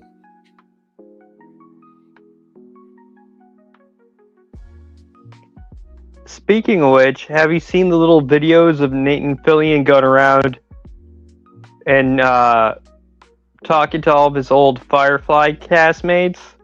I have, and it makes me it gets my hopes up, which I don't want you to get my. I feel like Hawkeye in fucking Endgame. Don't do that to me. Don't get my hopes up. You know what I'm saying? If you're not fucking follow through, don't fucking do it. Don't but have this so far, some fucking we're new fucking Firefly, a new audiobook is coming out. Fuck you. Like, don't do that shit unless you mean it. So I'm just saying, I don't know. We'll see. But I would love for there to be new Firefly. It is a franchise, or it is a show / also a movie that you could literally bring all those characters back and say it's 10, 15 years later. You know? Well, it depends, because they say that the movie was to wrap everything up once it got canceled by Fox. And certain characters did die in the movie. Yeah, Wash couldn't return. And the well, you know what they could bring Wash back for? They could have saved his brain and put it in a robot. And since basically Alan Tudyk plays half the robots that we've had on screen for the last fucking 10 or 15 years, he'll be right at home playing a robot version of Wash. You know what I'm saying? yeah. Yeah, you got a point. Just have him be a robot version of Wash. They put Wash's brain in a fucking robot, and he'll just play a robot again. How many times has this motherfucker played a robot? I feel like he's played a robot a lot. You don't even get credit for the iRobot, because Will Smith got mad at it because people like him better than that's why. Will Smith's a bitch. He was K2SO. What other robots was he? I don't know, but he does a lot of fucking voice work. Like, a lot of voice work. He does in the Gunn universe. He's the robot in Superman. Yep. He's 4. He's also like we were just saying, the robot in iRobot. Yeah. And not only that, the robots, he also does other characters, the radioactive guy from Suicide Squad and Clayface. Yep. And let's not forget, if you've ever watched Moana, which, by the way, the first Moana is actually a good movie. Oh, yeah, he was the chicken. He was the chicken. He played a fucking chicken and was fucking great at it. That chicken was fucking hilarious. He also designed a choreography for the intro of Peacemaker. Yep, he did. Well, him and his wife, because his wife's a choreographer. So. Yep. Just remember, 2 by 2, the hands of blue.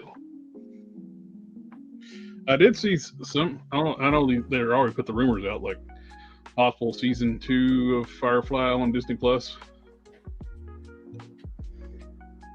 Yeah. Well, that's what we were talking about, and that's why I was saying, like, don't fucking tease me. Don't do that to me. Don't give me hope. If you don't give him hope. Don't fucking do it if you don't mean it. Don't edge him. Don't edge him. Yeah, don't do that to me. So, this better be something real. And I don't just mean we're doing a Firefly audiobook and all the cast members are going to do their own voices. No, fuck that shit. No. The movie Electric State. The Netflix movie Electric State, he was Cosmo. Yeah, that's right. But I got this to say, I think the reason why Firefly... He's Optimus Prime, too, in the Earthspark. Oh, he is? Yep. Never watched it. It's also the Transformers cartoon where they have transgender robots. Yeah, never watched it. Never planned to. Wait, Earthspark, wasn't that part of the Netflix series? That was the kids' cartoon that had the They-Them robots. Which, that's gone now, right? Like, that didn't last long? No, that's gone, yeah. Yeah, okay. World Tomorrow, he plays an AI. I'm just saying, the dude's played a lot of robots, okay? He can play a robot Wash. Or, like George is saying in the chat, he can be downloaded into the Serenity. And he could be the fucking Serenity's computer. Yeah. But I got this to say, Firefly was great because it was not your typical space sci-fi. It was cowboys in space. Yeah. Yeah, and that's why it was so good. Oh. Yeah, fantastic fucking show, man. Nope. Astro Boy, he plays 3 robots. See, look at this. Stinger 2, Scraphead.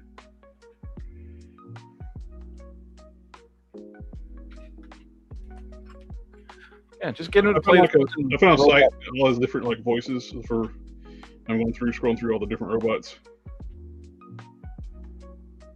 He's done a ton of cartoons. He's even done Superman. He did what? Superman. That's right. He did. I forgot about that.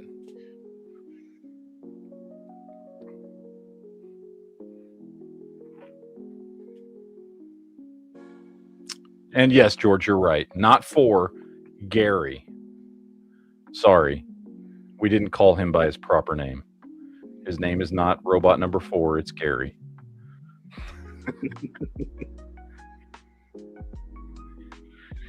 I love Alan Tudyk. I was so pissed when they canceled Resident Alien. Did you ever watch that show? When he was talking about canceling it, it made sense why they canceled it, because nobody watches network TV anymore. So, yeah, I mean, I get why it was canceled. It just pissed me off because that's a really fucking good show. Well, that's a really good show. Like he was talking about at the end too, the budget got so reduced where it was just kind of getting to be pathetic. Yeah. Oh, Sith's right. He did play Bruce Wayne's cousin. Do you remember that? Alan Tudyk played Bruce Wayne's cousin. Oh yeah. What was his name? When was that? So there was this show that only lasted one season, and I think even that the season got cut short, and I think only like 8 episodes premiered. I can't remember was it just called like Superpowers or something like that? Something like that. Well, they were basically kind of I didn't really watch the show. I watched some clips of it. I did watch the show. It was actually good. So it was Powerless. Thank you, Sith. It's called Powerless, and it was weren't they kind of like Damage Control in Marvel? Or something? That's what I was thinking. Were they Damage Control, or they were like, or was it they were like a fucking I don't know. They had something to do with superheroes. So they just played a fucking it was a company that worked with superheroes in some capacity. Either they like cleaned up their messes, and then I think they did like marketing for superheroes and shit. And it was a comedy show, but it took place in the DC universe. And Alan Tudyk played like, I don't know, Gary Wayne or something like that. But he was Bruce Wayne's cousin who ran gear for superheroes. Huh? Krypton's Toy Vault said they make gear for superheroes. They make gear for. Okay, there you go. They make gear. Yeah, I couldn't remember what they did, but they worked with superheroes in some way, shape, or form, and it was a really good show. Like it was done well, and it was also really funny, and it was just kind of this little like comedy show that takes place in the DC universe, and it got canceled after a few episodes. Oh, that's one episode where Lois Lane got killed, and it's like it's a no regrets day. Yeah. Superman's going to turn back time and bring her back. Yeah. No consequences. Speaking of DC stuff, I just had a random thought. Because if Paramount does buy DC, that's a done deal. What about instead of them doing a reboot or anything like people are afraid of, what if they start putting out like movies based on the Elsewhere storylines? Which I'd be fine with that. Yeah. But it would confuse people, though. Yeah. Muggles would get But it would make for interesting one-off superhero movies. It would. And if you look, hey, if you do it right, and you just make good movies, right? Like this is, I mean, let's all go back. If you go back before Iron Man, that's how superhero movies used to be. Right, you would just make a superhero movie, and it didn't have other superheroes in it. There was no connected universes stuff. Yeah, like that used to be how it would be, and nobody really had a problem with it. And as long as it was a good movie, cool. So you could certainly go back to doing that. I do think there is a level of audience expectation if they see in any way, shape, or form the name DC attached to a movie that they've now trained audiences to expect there to be some level of crossover with characters they know. Like, let's say you do a movie about, I don't know, Booster Gold, right? And if, most of your, like you were saying, muggles don't know who the fuck Booster Gold is unless you watched, Justice League, the Justice League cartoon or something like that, right? So maybe a lot of muggles don't know who fucking Booster Gold is. You do a Booster Gold movie and it's got DC attached to it. People are going to expect characters they do know to show up in that movie. Mm-hmm. I don't think they should. I'd love to see a fucking Booster Gold movie, by the way. That would be awesome. Have it start off with him in the future and getting the suit and all that shit. You know what I mean? That'd be a cool movie.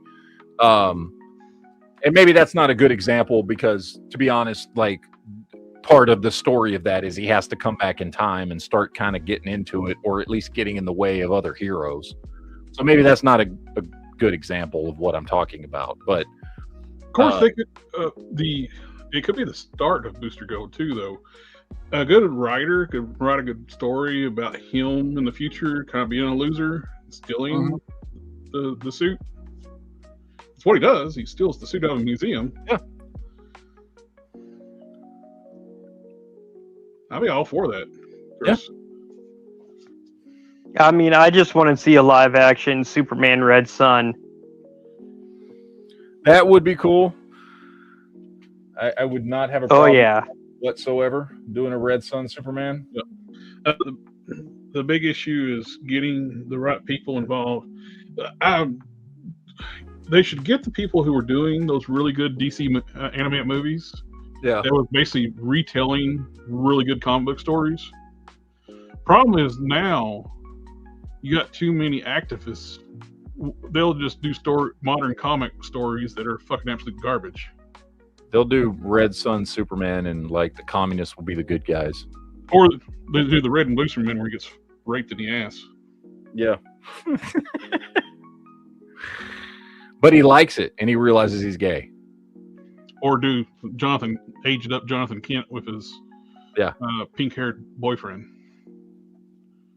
Hey. Just remember, it's the pink kryptonite that causes that. That, honestly, what George is saying in the chat, that would be the best option for an Elseworld. Speeding Bullets would be, because everybody knows Superman and everybody is familiar with Bruce Wayne's story.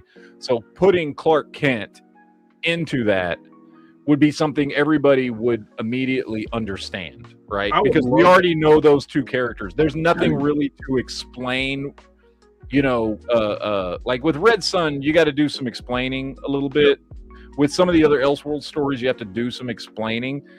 Speeding Bullets, you don't. It's just Clark Kent or fucking, Kal-El fucking crash lands in Gotham instead of Smallville, and the Waynes. I love Speeding Bullets. That was one of my favorite trades. But that's cool. Yeah, that would be a pretty easy one to explain to general audiences. Well, there was one I saw just recently. That was an Elseworlds one, but instead of it being in modern times,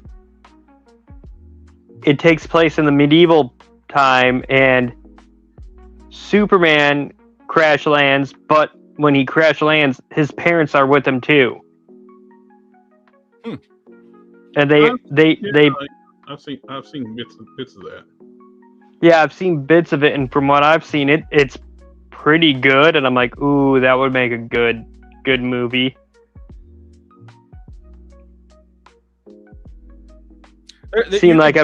You could do some cool Elseworlds movies. You would, like I said, you would need to start with something like Speeding Bullets that everybody can very quickly wrap their heads around. Oh yeah, Gotham by Gaslight's another good one. Yeah, you know what would be really good? Don't even do like the big, like the bright superhero stuff. Do a Spectre movie. Oh yeah, Spectre. I mean, classic like '80s styles, early '90s Spectre. Yeah. Or Dead Man. Yeah. The mystical side of. Can you imagine if we instead of wasting Pierce Bronson on that horrible Black Adam movie, we could have had a Pierce Bronson Dr. Fate movie? Yeah, leading into like a JSA movie. Yeah, good.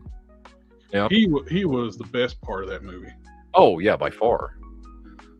Although I thought what's his face? I don't remember the actor's name. Who played Hawkman did a pretty good job too. Yeah, he's good. He's done a lot of. Yeah, I can't remember that actor's name, but he's been in a lot of shit. I thought he did a pretty good job. I thought everybody but The Rock actually did a pretty decent job. There's one thing, I think one of the things that movie would have. Well, two things they did for Black Adam they could have done for Black Adam to make the movie better. When he first awakens in the modern era, have him be speaking Arabic. Yeah, that would have made. But that would have made way too much sense. Then, like when he hears like another thing too, I don't understand why Intergang is in this foreign country when they're a mafia style outfit in Gotham. Yeah, but have him like hear them talk. Other characters talking English and using the wisdom of Solomon. Starts talking English. You know what would have made that movie fucking perfect is if it just had been a JSA movie and had nothing to do with Black Adam. Oh, that too. But if you're going to have Black Adam in there, though, it's like do some JSA going up against Intergang trying to fucking, and maybe Intergang's trying to find fucking, they're trying to dig up Black Adam as the ultimate weapon or something. I don't know, but like it's a JSA movie, not a fucking Black Adam movie. Well, one thing that would have been really cool for a start of a like a DC universe with starting with Superman. Metropolis was as bad as Gotham when Superman got there. It was Intergang. Yeah, Intergang just ran the city. Have him be cleaning up the city, and Intergang get desperate and like breaking the Star Labs, cause the accident that creates the parasite. First villain that really brings Superman to his knees because it steals his powers. Then do at the end credit scene have Intergang do a back alley deal of getting technology and it be Desaad from Apocalypse, setting things up in the future. Yep. Or like you said, like get word of Black Adam or something like that. They go there to try to find something that can fight Superman. Yep. Would have been cool. There's another one I was thinking about story-wise that would be great, but I can't remember what it was. Damn it. Oh, wait, no. Needless to say, there is a lot that can be done with DC. And you can work in Elseworld stories, or you can work in characters that, if you don't read comics, you've never heard of. There's a lot you could do. And I hope that Paramount runs DC Studios right, regardless of whether or not Gunn sticks around, because I want, like, I mean, people think, oh, dude, it's been like this my entire life. Even when I was reading comic books, right? People were like always trying to fucking, you got to pick a side. Are you Marvel or DC? Motherfucker, I like both. And same thing with the movies. I want both to be good. I want good Marvel movies. I want good DC movies. Fucking give me some good fucking Dark Horse Comics movies. Give me, you know what I mean? Like I just want good comic book movies. Yes. I don't care what fucking, like, I don't care where it's from. I don't care what, comic book company created the character. I just want good shit, and I hope Paramount does a good fucking job with DC Studios. It might actually be a really good thing that James Gunn ends up leaving because he hates Paramount. Like I said, James Gunn does not give a shit about anything about the history of the characters. He just takes it, grabs names and their looks, and does what the fuck he wants. Yeah. And a lot of times he don't even keep their looks. Like Guardians of the Galaxy, it worked because they're lesser known. But the Guardians of the Galaxy movies have nothing to do with the fucking comics. No. No, not at all. Ronan was not a religious zealot.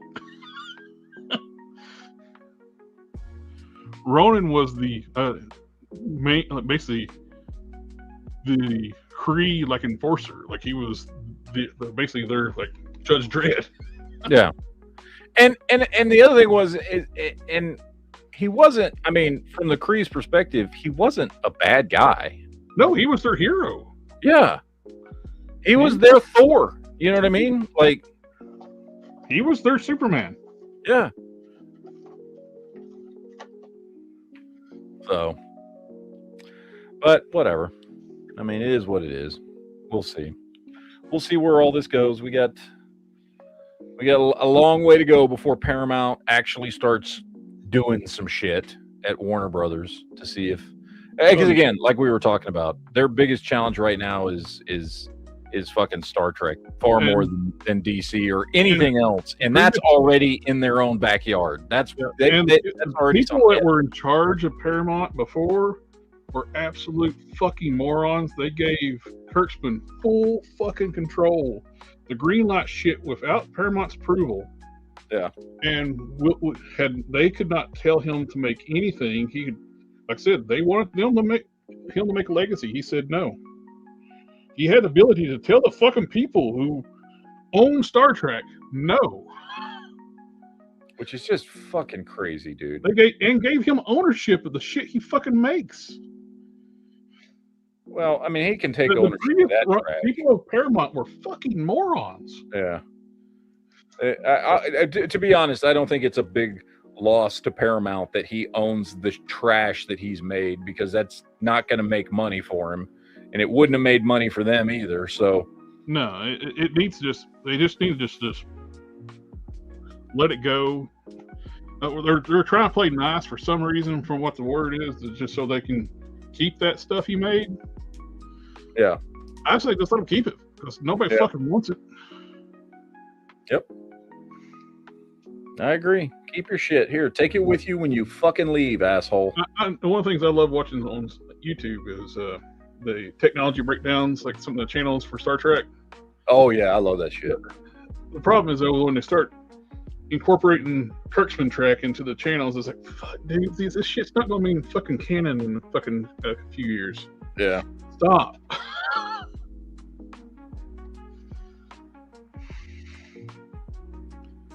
Yeah, George is right. Valiant movies, Exo Man-O-War, shit like that would be fucking awesome. Yeah. Which I think, well, Valiant still owns Exo Man-O-War. Yep. They don't own Magnus. They don't own Solar. They don't own Turok. Anything that's Gold Key Comics, they don't own. Yeah. They do still own Exo Man-O-War. I think they still own like Archer and Armstrong, Harbingers. Of course, they still own Rye and Bloodshot. Which, by the way, Rye, I would say Rye was my favorite of the Valiants. I don't know. It was between Rye and Exo Man-O-War. I like that idea of it being, I can't remember. I'm blanking now how many thousands of years in the future it was. And fucking Japan is this giant country-sized floating fucking, Oh, right. Like it was I loved Rye. Rye was an awesome fucking comic. But anyway. Well, Gold Key too is actually owned by other people. That would be really cool things to see, like brought to the screen. Yeah. It would. I wish we could get some of that stuff, but I mean, Vin Diesel tried with Bloodshot. It was just bad timing. Yeah, it's not a bad movie, by the way. No, it's not. I like the movie. It was a good starting point for some shit. I thought it came out right when COVID hit. Oh yeah, right when COVID hit, and that just fucked everything up. That was the last movie I actually saw in the theater before COVID. Yeah. Me and my brother-in-law went to go see it, and I enjoyed it. Yeah. I liked it. I thought it was a good movie. So, and I like to see more of it because I would like to find out what his actual real backstory would have been. Yeah, because everything they showed was all fabrication. Yeah, it would have been cool because I mean, Bloodshot, and I just innately like Bloodshot as a character because of how he relates to Rye. You know, he was like the first, and it's his bloodline that leads to Rye being what he is thousands of years later. And so starting there with Bloodshot was a cool, launching pad for a lot of cool other stuff they could have done if given a chance. So, but I don't know. Well, ladies and gentlemen, it is about that time of the evening. We've been going for a couple hours here, and I have to go spend some time with my family. I say I have to. I want to go spend some time with my family. And he actually woke up for this. I did. I didn't take a nap today. I didn't take a nap. But today was my day off, so it was. I didn't wake up retardedly early at 3 o'clock in the morning. Hold on. We got a question that relates to me. Is Malibu Comics still a thing? Yes and no. Marvel owns it. I don't think they actually remember they do own it. Mm-hmm. But they'll never use it again because they actually have to do like standard like rates to like the creators. If they use characters, like if they write comics for it, they don't have to do that. But if they do movies or toys, they gotta pay like a licensing fees to the original creators. And that's because of how Malibu Comics was structured.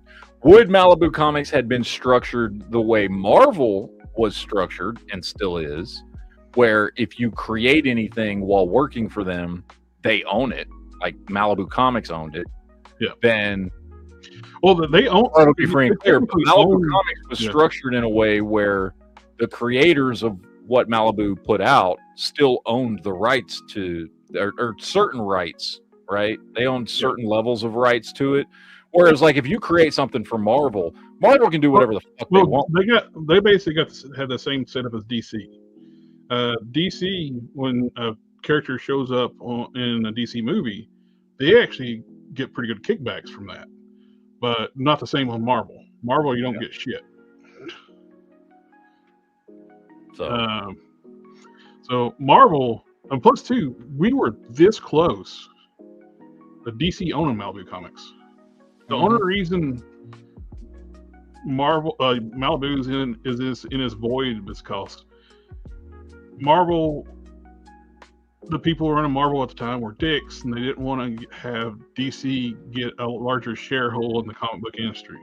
So they put in a larger bid, the overbid like DC Comics, and didn't do a good job on the contracts, and got Marvel. Yeah.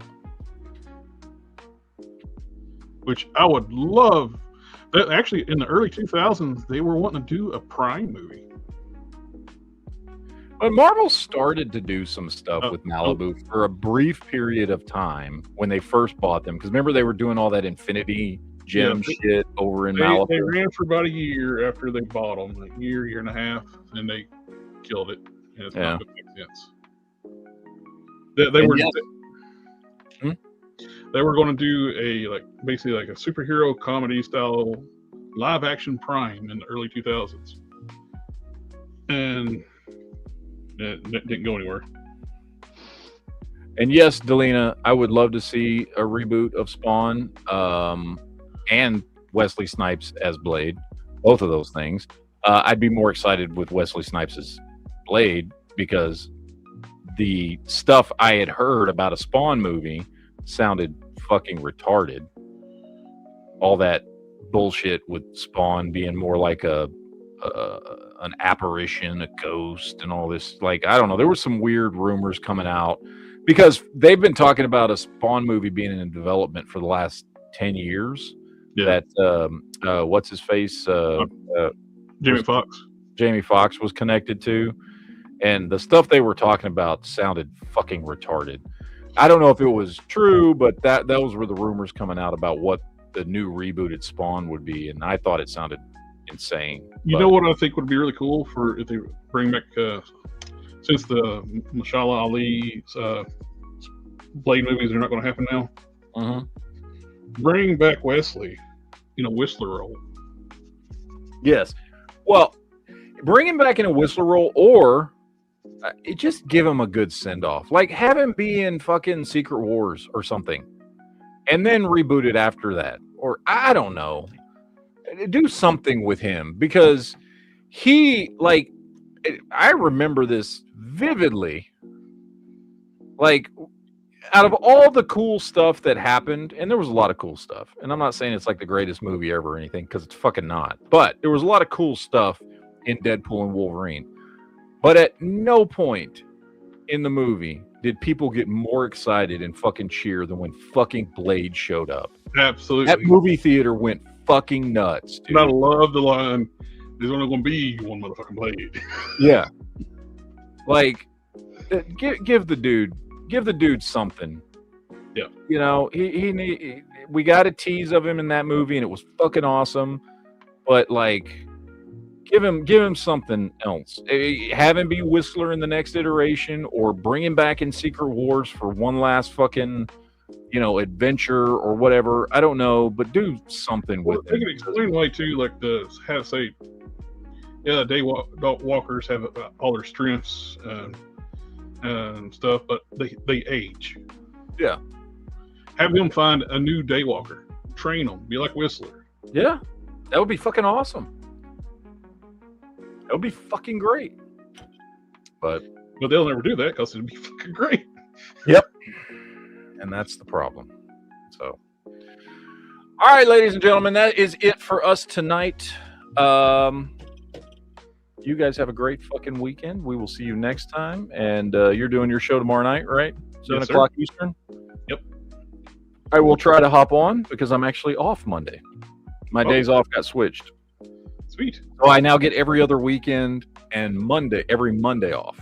And Nice. Before it was every Friday. So I'm now working on Fridays, which is why I was so fucking tired yesterday, by the way. But now I'll be off every Monday. So when I get my 3-day weekend, it's Saturday, Sunday, Monday instead of Friday, Saturday, Sunday.